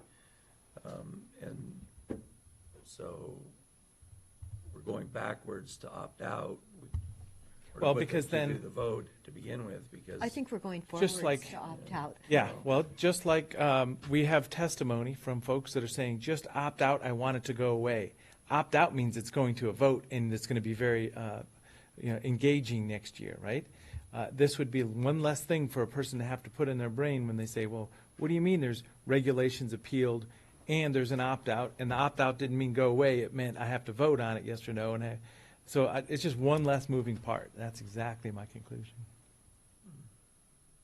I think some of the changes in the text amendments were applicable to the situation. I thought your analysis last year, some of the things I wish they would have been more, but Well- resubmitting them, I don't have a problem with that, because it seems like this is a very controversial issue. We have lots of cases with LUBA,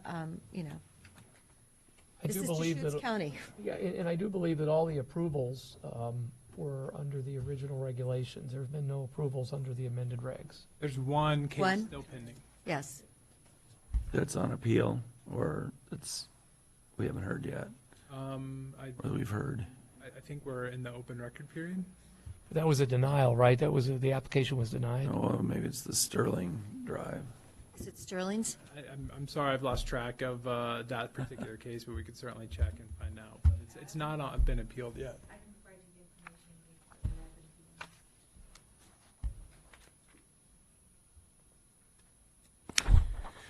Well, so then the conclusion of today would be this is deliberations on marijuana text amendments. That's where we started.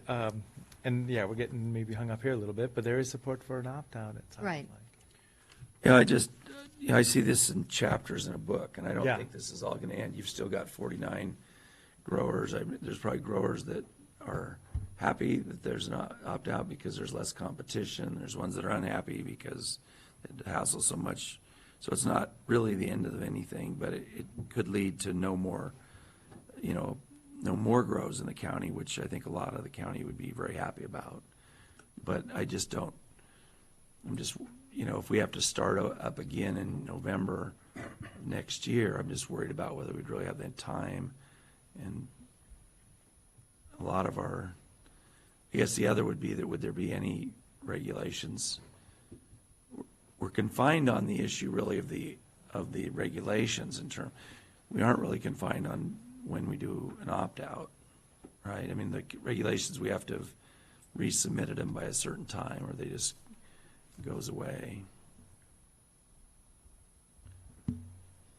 And part of it, I guess, is I felt like we worked really hard to get a lot of corrections, a lot of clarifications that were stuff we were doing already, but were subject to interpretation. The staff didn't get direction, so I guess that's what I hate to lose all that good work over, we spent months doing it. A lot of people testified on it, so. And I see it as more of the voting population of Deschutes County focusing on a clear, simple question of, do you want to have the rural county production processing, and not having this other conversation, litigation, industry having to discuss it all next year. So it's just kind of clearing the way for I a see what you're decision. saying, it's simpler. Yeah.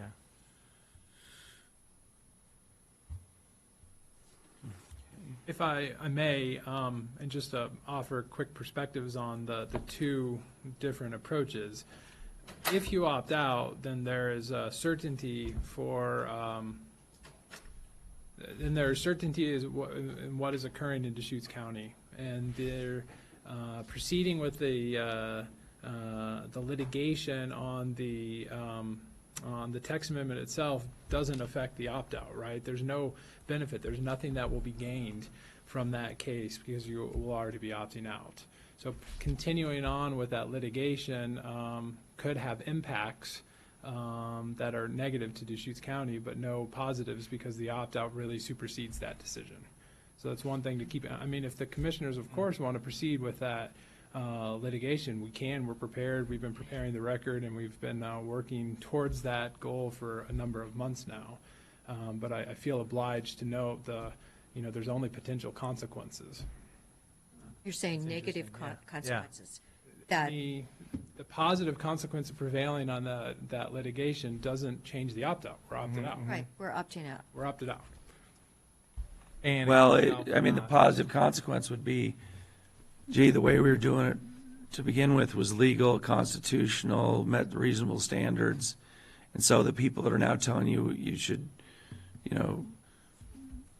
not regulate it are wrong. I mean, or not do the things. I mean, to me, it would be an opinion by somebody. I don't know how it comes out, but I mean, if it came out that we were upheld at appeal, there would be a positive consequence that the court higher than the local, for whatever it is, and probably be more so if the Court of Appeals said it, than because this issue of constitutionality and Absolutely. I mean, that's thrown in our face all the time by people that try to tell us what farming, is supposed to be all about. And So Deschutes County would be in the position for making state law for the entire state of Oregon that would not necessarily be have any impact in Deschutes County. I mean, what will decide the outcome in Deschutes County if you opt out is the vote of the people in 2020. well, that really wouldn't be our goal, but yeah. Well, there's always I suppose LUBA on its own motion could determine it moot if the county opts out. I'm not sure that the text amendments don't become moot at that point in time, and typically tribunals aren't going to be deciding moot issues. They limit their resources, and they might, of their own accord, declare the text Would it be amendment. moot until after the election? Would be moot as long as the county was opted out, I think. I think there is a significant chance that the county or LUBA on its own motion, or even the Farm Bureau would submit a motion asking LUBA to stay proceedings, or LUBA can volunteer to stay those proceedings pending the outcome of the vote. Because it would be, I mean, it's not exactly an advisory and opinion because there is this other path which would be occurring heading towards the vote of the people, but it certainly wouldn't necessarily have an immediate impact. Nick Lalek just informed me that one case that's under appeal to the county commissioners that is relevant with the new regulations is still in the open record period. I think it closes next week. Yeah, the record finally closes on that next week. Is that the Sterling Drive? Yeah. I think so, yeah. It's the one we heard most recently. Yeah, it's the most recent. That would go on anyway, really, no matter what we did, right? Correct. That isn't affected by a decision today. That would go on. They under the goalpost statute, they applied, and those are the regulations that were in place at the moment they applied, and so those are the regulations. And the appeals of the other grows two others on appeal to LUBA that would go on Correct. anyway Those would also go on. And they may make new law about something They or not. also may make new law. We are, in our defense of those appeals, trying to minimize the impacts of making new law. But to me, this question of whether we resubmit, so I think you're right that there'd be a good chance they'd say it's moot. I don't know what they do with it then, whether they say it's moot until after the election. So then it becomes not a moving part, it's just a status thing. And we'd certainly have arguments that it isn't moot. I mean, in essence, you could repeal your opt-out. That we did that once before in Deschutes County. So there's certainly precedent that that could happen, and that would be an argument against it being moot, frankly, is that all it takes is. Well, I'm not, see, my goal, as we talk about it, is not to keep it a moving part. My goal is to not lose the work we did and have to recreate it with a record and with testimony and a short time frame, et cetera. I think the record issue wouldn't be difficult because the current record could be Resubmitted and put it into a subsequent proceeding of a new text amendment. It would be the timing of the public process and deliberation. Notice, the hearing. It would be under a relatively short notice unless you did it preemptively in advance of November 2020 and had it on the shelf. I'm not sure I'd recommend that, but that would certainly be an option as well. Otherwise, you'd wait till the vote, and depending upon the outcome of the 2020 vote, you might have a 6-week window there where you'd be doing an awful lot of marijuana text amendment hearings and processes. Or you might just stay with what you have, which were the original amendments from the original regulations from 2016. The only thing I could really offer, if the commissioners are wanting to control the outcome of what happens with that case, and they want to ensure that it's stopped, then you repeal the new amendments for the time being, and that should absolutely moot the matter going forward. And as Dave said, you can absolutely, if the vote in 2020 is to allow marijuana production in Deschutes County, you can quickly adopt those new regulations back in place and then take the record as it exists right now today and put that into the record at that point in time. If you allow that case to go forward, which absolutely it's the board's commission or the board's discretion if they want to do that, there is some uncertainty of what will occur with that case. Great. Well, I support withdrawing the text amendments, concluding that an opt-out is a path that we're going. Can I second that? Is that a motion? Well, we got to kind of write up documents as to this, because we're in the middle of a deliberation, and we're so. We're not doing motions yet, but you're saying. We would be looking for direction with the idea of coming back on August 19th with the appropriate ordinances, documentation, and which would allow for that 13-day window to get a second reading of whatever it ends up being, or maybe plural, by the day after Labor Day. Okay. So it's either by emergency or a 90-day And to process. to note the calendar issues, I mean, we're running right up to the deadline at this point, and August 19th is I believe it's your next meeting, and it's also the last possible opportunity for a first reading on any ordinance to have second reading by September 3rd. If it's not unanimous. If it's not unanimous. And so we're in the unfortunate position where we need clarity today on which options the board wants to go with, so we can prepare the appropriate documents and findings to support that direction. So the question is opt-out by emergency, in place at adoption, or is it 90 days?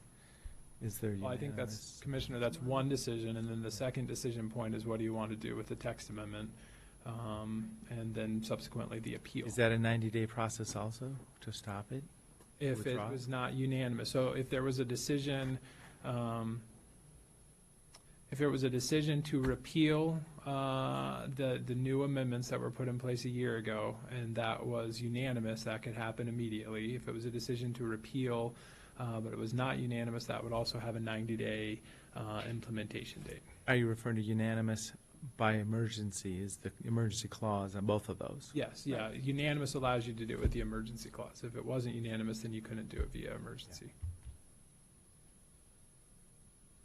They're asking if it's unanimous or not on both of those items.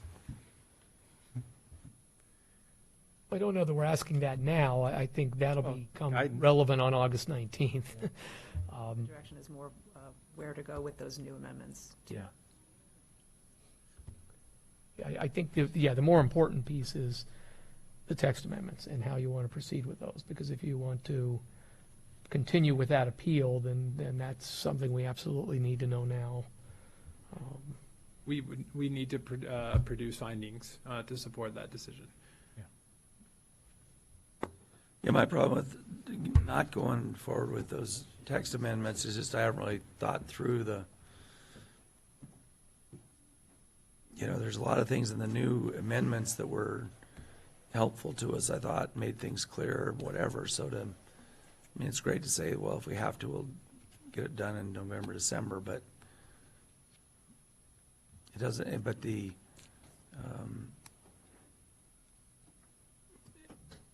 if we're going to have it, I guess to my view is if we're going to have the industry in our county, and if it grows, if the opt-out vote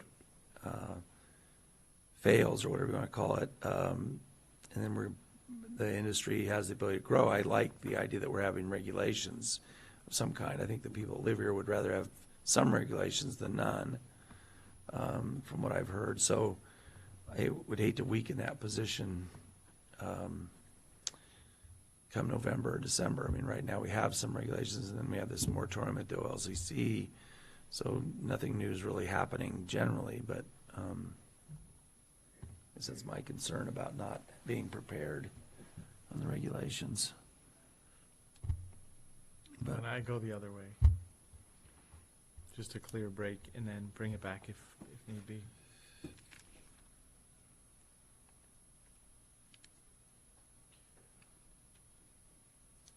And then I guess the final piece that staff's going to need some direction on, it sounds like there may be at least two of you looking towards the opt-out, maybe all three, but is the categories. Again, is it staff's assumed if that was pursued, it would likely be production and processing. But then there's also the question, would it include medical dispensaries and retail or wholesale or recreational? Those are categories that the legislature provides the local jurisdiction with the ability to opt out of. Again, just to restate what's already been stated and make crystal clear, you don't have the ability to impose any moratorium or opt out on medical marijuana grows. Those continue forever, at least in terms of any jurisdiction you have. That's a matter of state concern, and they alone get to control that.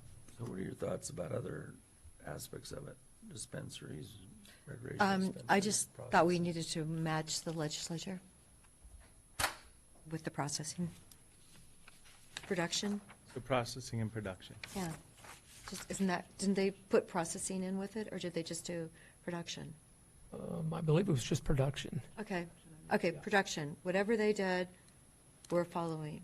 That's in my, I don't understand, but so I would not have processing in rural.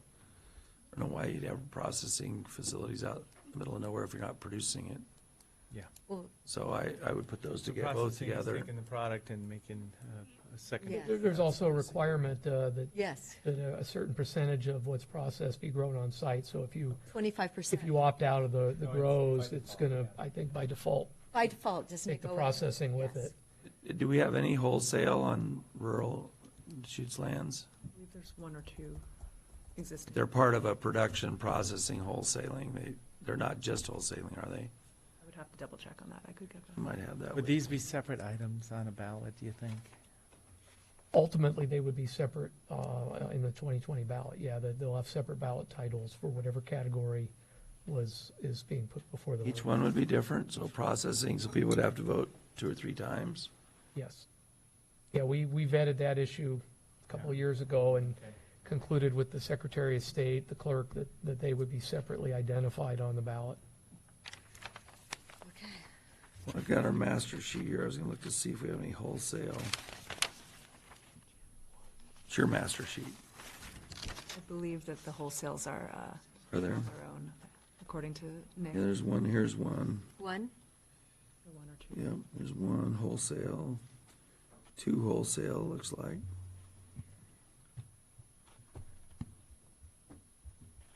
And several processing.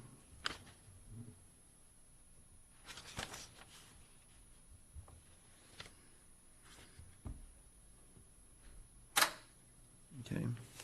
Well, and that's interesting. So wholesale, I wouldn't know what that really means then. So wholesale is a person that has the authority to move a quantity of or store a quantity of. So storing quantity of is probably the issue. So my point is, if I was a rural resident and I wanted to be a wholesaler and I had a rented location in a city, you know, I don't know that I'd be opposed to that. You know, it wouldn't be in my barn, it would be in the storage location in a city. But if it's in the city, it's not what we're dealing with. That's, yeah, what I'm referring. I think Nick can probably speak to it, but my Yeah. recollection was the wholesaling is more almost like a brokerage, Yeah. and not so much with warehouses full of marijuana.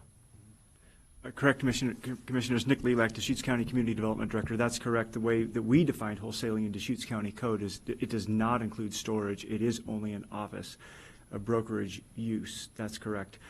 Just to go back to the processing, the legislature did pass a bill, and I don't have the number in front of me this last session, that does effectively exempt small-scale farm processors in that, and they specifically included marijuana from pretty much all county siting standards.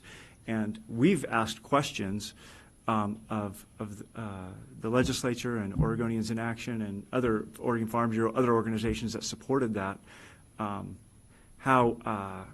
open that is, and it appears that the counties really have almost no authority to regulate any small-scale processors, defined as those 2,500 square feet and under. So if that influences your decision on processing, there could be a lingering question if the county doesn't opt out of processing, what is allowed and what isn't. I don't know. There's questions with that. Well, my experience is rural residential neighbors are very upset when there's an application, and it took me a while to understand, you know, why does it bother someone that there's going to be a property at 1 or 2 over that there's activity on? And some of it is just that bucolic view of green fields with water being put on them, and the difference is a greenhouse or a building. So I'm just concluding that a building is, you know, processing. So, yeah.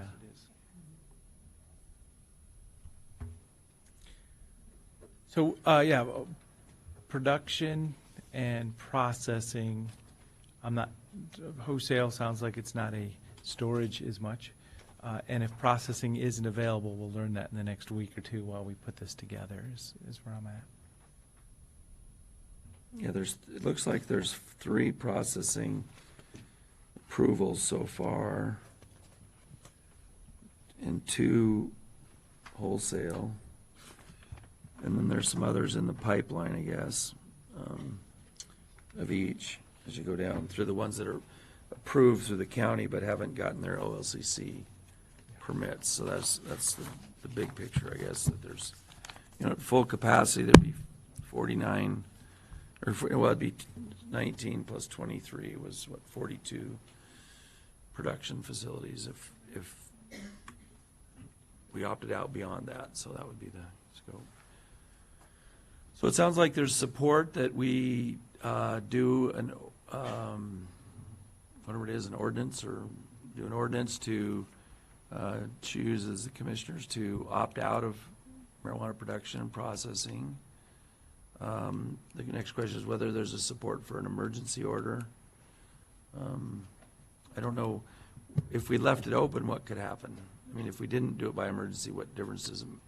It would take effect 90 days after that second reading, and in the interim, CDD would still be open for receiving marijuana processing and production applications. If we want to do it, to make the statement we're doing it, emergency order would be more immediate than Right. Because it's 90 days from the second reading. Correct, and that's on September 3rd or 4th, whatever that Tuesday is. So I'd be in favor of doing an emergency order. There you go. So Commissioner. Well, and we're talking about a date of the 19th. Today's the 7th, so now we're talking 12 days is the window if somebody is right on the verge of walking into the community development department saying, oh, I have an application. That's right, and I think the other thing that's important as you think about this, together with the new text amendments, is if, depending, and I know that the board hasn't decided on that yet, but at any time that those are not in effect and were not opted out, anybody could apply under the current rules. So if the board's contemplating adopting an opt-out ordinance on the 19th, I would suggest, and you're not going to adopt the other amendments to go forward, I would suggest waiting until the 19th to rescind that text amendment, just because otherwise the door could be open for 2 weeks, or whatever the case may be, whatever the new, for that duration. So it should all occur on the same day, the matching to achieve the board's objectives. So, we're deliberating, so we don't need to vote on anything, or we've given No, direction? you've given staff direction. We can bring back the appropriate paperwork on the 19th that would capture what you've directed, and obviously that'll be the time for a formal vote and adoption of the written documents, which would be an ordinance. And correct me if I'm wrong, but I think the board's provided direction on the opt-out. We're still, are we still looking for direction on the regs, or have you provided that direction? Well, it sounds like 2 out of the 3 of us don't want to keep so I don't know that I'd convince either of them in the We're not sure that it would be by in the emergency, interim. but it does sound like it's proceeding to withdraw them. I haven't really thought through it. If I find some great novel argument, I'll bring it to the hearing, but I hate to throw away the resources and work we've done, or We can bring alternative ordinance documents back and be could, prepared to go whatever direction the board wants that day. the other commissioners have been clear, though, of their position, so it's a it's a discussion point with regard to it. Okay. It sounds like we made a decision. Some positives, I think, out of this are, I think there'll be a lot of people in the county that are going to be happy that they'll have a vote on it, whether we continue to grow industry or it stays the size it is now. We'll get clarification from that. It's a long time out, unfortunately. It's not something we're going to, be nice if we were voting this November on it. It will reduce the cost to a lot of people in the interim, I guess, on both sides. We're fighting over local rules while we wait for OLCC to do something, so that's a good positive also. Well, and one of the things we've seen is there has not been applications in quite a while, and the state has stopped OLCC licensing anyway. So there's no body of people that we're harming that I can see at this point in time by doing this, which is an opportunity that we have. And OLCC is currently so far behind that, hopefully in the next year, it'll give them time to catch up. Yeah. Well, and I don't know if we reported on that in our deliberation or to the people that are here, but we had met with OLCC and we actually got a breakdown of how many of our, so 19 of our 49 have been approved by OLCC. Was it 18 are still in the pipeline, so to speak, but with no known knowledge of when they'll actually go through the pipeline at OLCC, and then there's 5 more that could still be active if certain steps are taken by the owners or the applicants. So that's this kind of this status of the state regulatory process. We had an interesting meeting with them where they kind of told us what their challenges were and what they were trying to do, but that's what we learned from that. So there may be some approvals between now and November 2020, but we don't really know. Is what I guess, that was my conclusion. Is that what you thought too? Yes. Okay. We won't know. So Any further comments? Well, if you're done with this particular issue, I see Jacob's back. He did email us a revised decision. Perhaps the board could take a 30-minute recess to give us time to look at it and then. I would say 10 minutes unless the board wants the 30. I already quickly reviewed it. Oh, you did, okay. Okay. 10 minutes. 10 minutes to do what? We don't need much Is time it? to review Oh. the edits. The edits are not We have lunch substantial. in 10, Go right? back to the, So if the Oh, board yeah, is looking at whenever you're lunch, we ready. could take 30 minutes. If, of course, you're looking for a quicker resolution, I don't need 30 minutes to review the amendments. that Okay, you made. so we'll just adjourn for, or we'll, Maybe take a 15-minute recess till 1:45? there you go. no, that's too. That's 20. Okay, 1:45, we'll come back and look at that item. Adam reads faster than me. He's a lot I think younger. that completes Okay? the He doesn't action. have to use these. We may have a couple other things after that, but, well.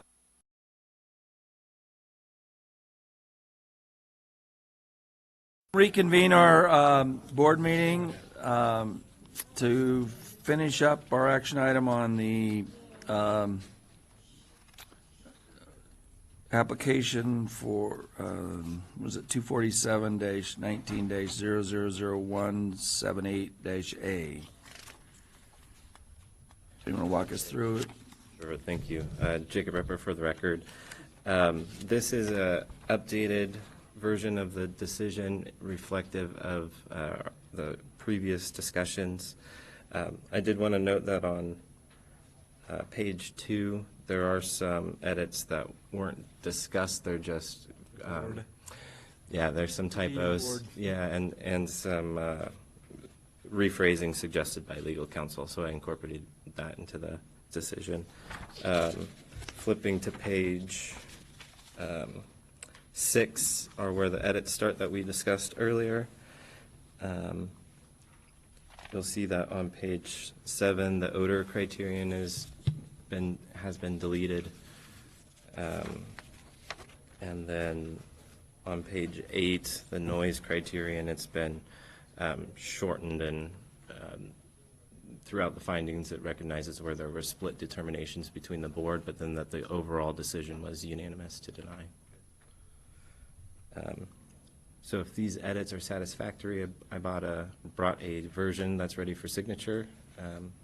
Otherwise, if there are further edits, I can complete that as well. I like it. It's going to be a shorter decision. It will be, yeah. Looks fine to me. Mr. Dare? Yes. All right, thank you. So, Is this a document number? so then we'd need, then we would propose first reading then, or do we need, are we doing that, or what? It's just decision. Or I mean, it's just decision, so we just approve the decision and sign it? Okay. Correct. So we'd want a motion approving, I guess it's still the same, File number 247 at the top? 209-605? Document number. yeah, 2019-605. Yep. So we have a motion proposing approval of that. I move we approve the signature for document number 2019-605, the denial of a marijuana production proposal at 24540 Walker Road. I'll second it. Okay. Any further discussion? No. Okay, Commissioner Dare, Yes. Commissioner DeBonne, Yes. and Chair votes yes. Thank you. Yep. Crowd goes wild. So, all right, then, let's see, is that, I think that's our last item on the agenda. Do we have anything else we were gonna, I got another item, do you have other items? just one odd thing. No. Thank you for joining us today if you're leaving. And we've got a few other items I guess we're gonna discuss.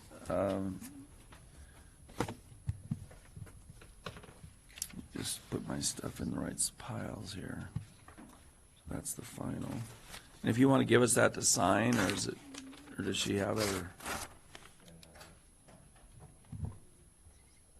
you want us to sign it now, or did you? Is there? I mean, it's up to you. Okay. All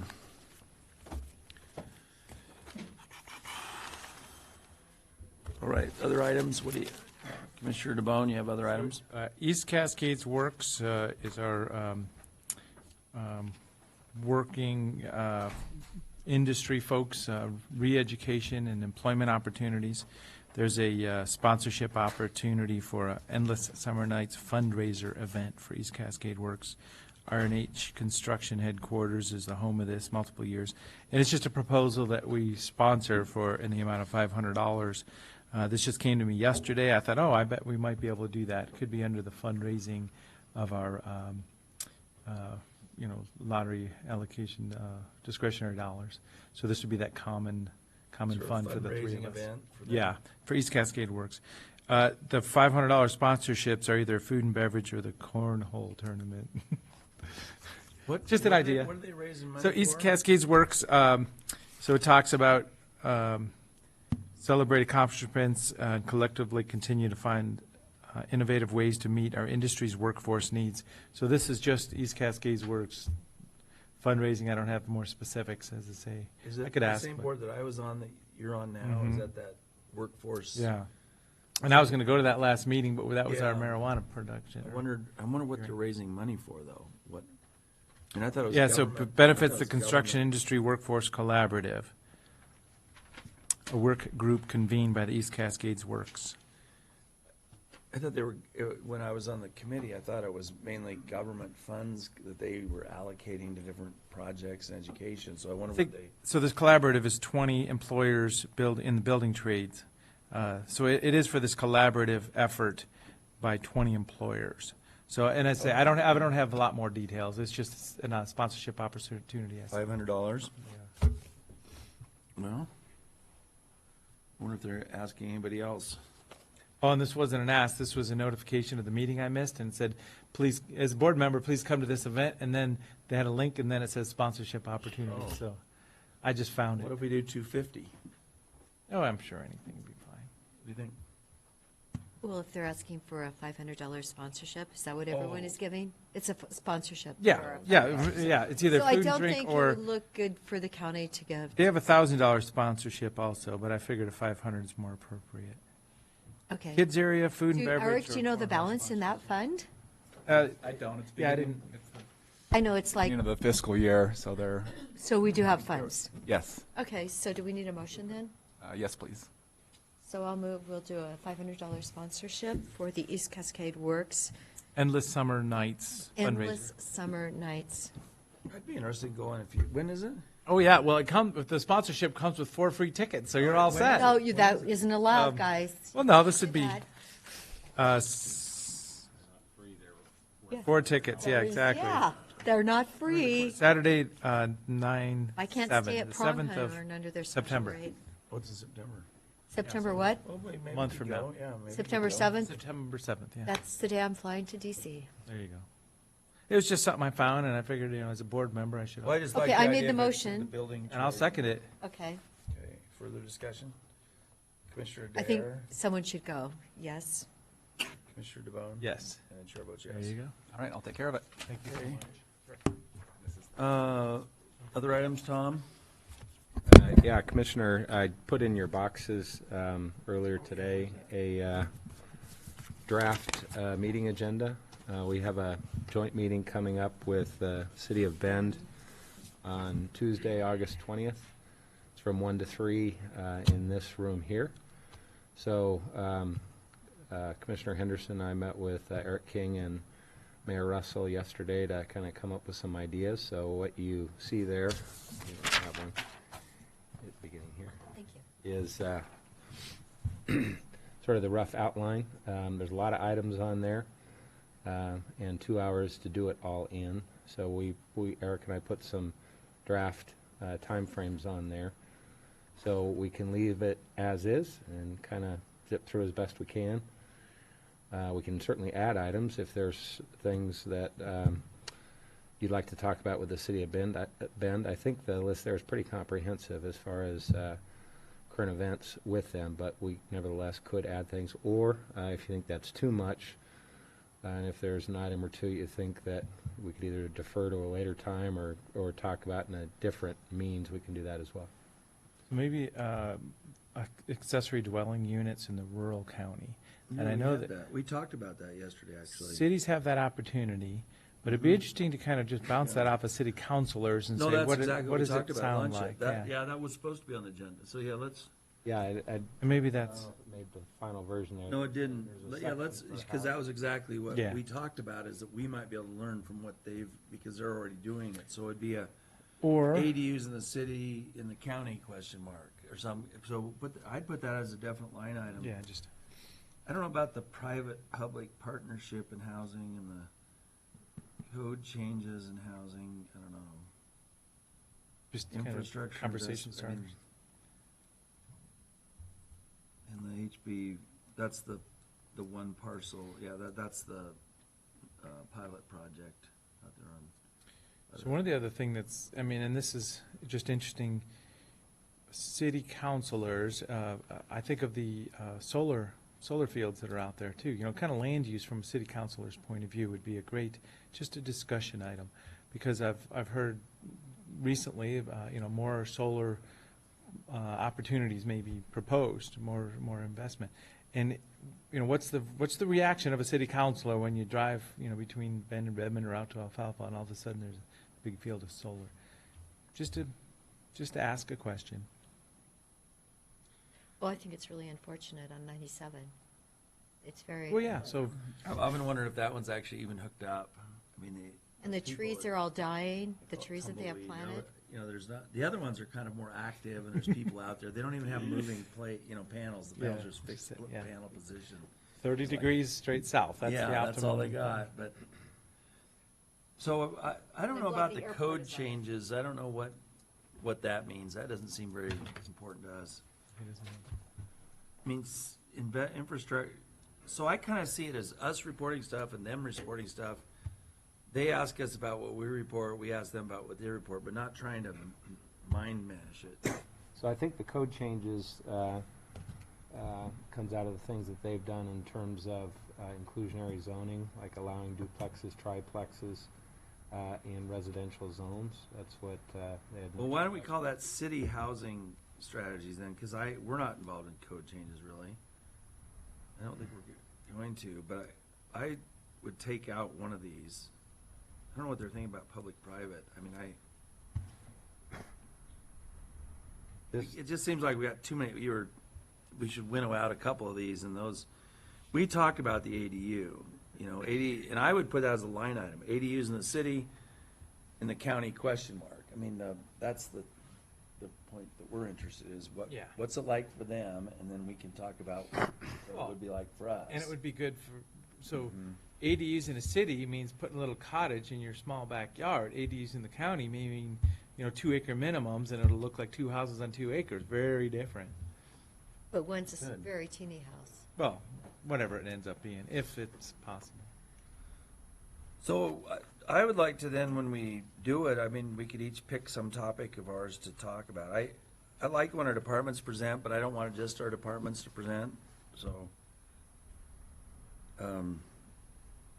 Except maybe fire resiliency mapping, maybe Nick could do that, but, I think one of us should talk about the stabilization center, or one of us, because as we're trying to bond with the counselors as well, that was one of the things that Mayor Russell said as well. She'd like as much interaction between city councilors and county commissioners. So, we know enough to talk about the stabilization center. Rather than Yeah, so having we Lee can- do it and We solid can kick waste off the management. topics and Yeah, maybe we do it with staff. Each one of us do one with staff, so we get a chance to, because they want to know who we are, and we want to know who they are. We're going to try to get Gary Farnsworth to come in and talk about the infra grant and the whole what's next up at the north end. Will you see if he can do that? Remember that was what we talked about, is we don't want the city or the county talking about that infra grant. We want Gary coming in and say what he's going to do next, because it's in his wheel, or it's in his deal now. Yes, I can do that. What's the governance structure? What are we talking about there? I think that's where they were going to talk about their subcommittee. Oh, their new subcommittees. So that's really a city thing. Yeah. And what about liaisons really was us, too. That's really the committee, we were gonna tell people what committees we're on, like, go down our list of, these are the committees we work with, each of us, right? And We don't- I also took that to mean, specific areas that are important to you as individual commissioners. Right. Yeah. But that's what we were gonna talk, I didn't think that when I read through it, but that's really counselors and commissioners explaining their liaison assignments or whatever. Okay. That'll take more than 10 minutes to do the introduction. Do liaison assignments and government structure. And I'm meeting with Mike Robertson, who has a whole operation out at the Bend Airport. So I should be meeting with him shortly. So I Is mean, he the guy that? yes, he's the okay, guy yeah. who's the airport man. Well, I'm riding on a helicopter tomorrow, so I'll give you my 2 bits of the helicopter Maybe they can drop you operation. off in Crook County. That would be, I'll drive you wouldn't that back. be something? I'll drive you back. Wait a minute, I think Commissioner Henderson's just about here. I see him flying into the Or you can come meeting. in on a drone. Commissioners, if I could, I didn't say it yesterday when we were meeting with him, but I just caution you that the Bend Airport Master Plan will be coming in front of you at some point for review and approval. So you probably need to be careful to not get too far into the details of it or express, So I shouldn't meet opinions, with so- Mike?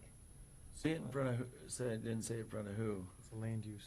It's a land use matter that will be coming in front of you likely this fall. Yeah, because they had asked me to be on the committee, and I figured, I can't, I shouldn't do that. The Bend Airport Master Planning Group, which is Bend City Bend City effort. Oh, I don't know anything about it.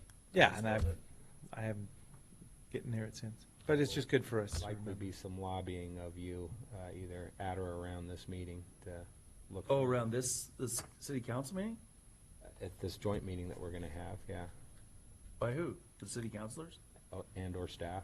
Yeah. Oh. They've been leaning on us pretty heavy. CDD has been very much involved with them in going through the nuances. There's zone changes involved. There's an expansion of the footprint involved. There could even be some land sale involved. We I own. wondered why my helicopter ride was free. Oh, yeah, look That's, at you. that's where we own land, is where the heliport. Oh, really? is gonna be, They up moved it. on the- Yeah. It's not free. It's quite expensive, and we're doing it for my wife's patient that's turning 80 years old tomorrow. So she wanted to do it. And The so- easement that we were asked to grant the city that bisects our land off of McGrath Road up there to the northeast of the remember. airport. I don't remember all that. And then, yeah, the Cimarron City and residential out there, the flight patterns really matter and the activity. Yeah. And it's a busy airport. Yeah. I haven't been out there for ages. I can't even It's remember the very last time busy. I flew out of there. We just have a 30-minute ride. I don't know where we go. Should be fun, but Well, you can go to Prineville. that would be so funny. Drop in on a meeting. Commission. No, my wife's patient is upset that I'm not gonna be able to stay for breakfast with him and talk, because he wants to talk about stuff. Like, we're doing the helicopter ride. Okay, anything, other business? I haven't really got a full answer on the sheriff's thing yet, so I've got phone call, but I don't know if we want to try to do an executive on anything. I really don't have a full, I was gonna call Bruce back after the meeting today. He called me called me this morning, but I haven't had a chance. But I guess, You could certainly recess this to upstairs to see if there's a need to have an executive session. Oh, yeah, if you call and you want to share with someone. oh, okay. Well, is everybody gonna be around for a little bit? Okay. Is that- I can be in the building for an hour or so still. So what do I need to say, that we're gonna recess this meeting? Say recess till 2:30 upstairs, and There you go. Okay, if there's a need to go forward, great, and if there isn't, then we'll just adjourn it then. okay. We'll do that. I do have- Recess till 2:30. What's that? COVA board meeting this afternoon at like 3:30 or something. Oh, okay, it'd be faster than that. We'll do it right away if we can.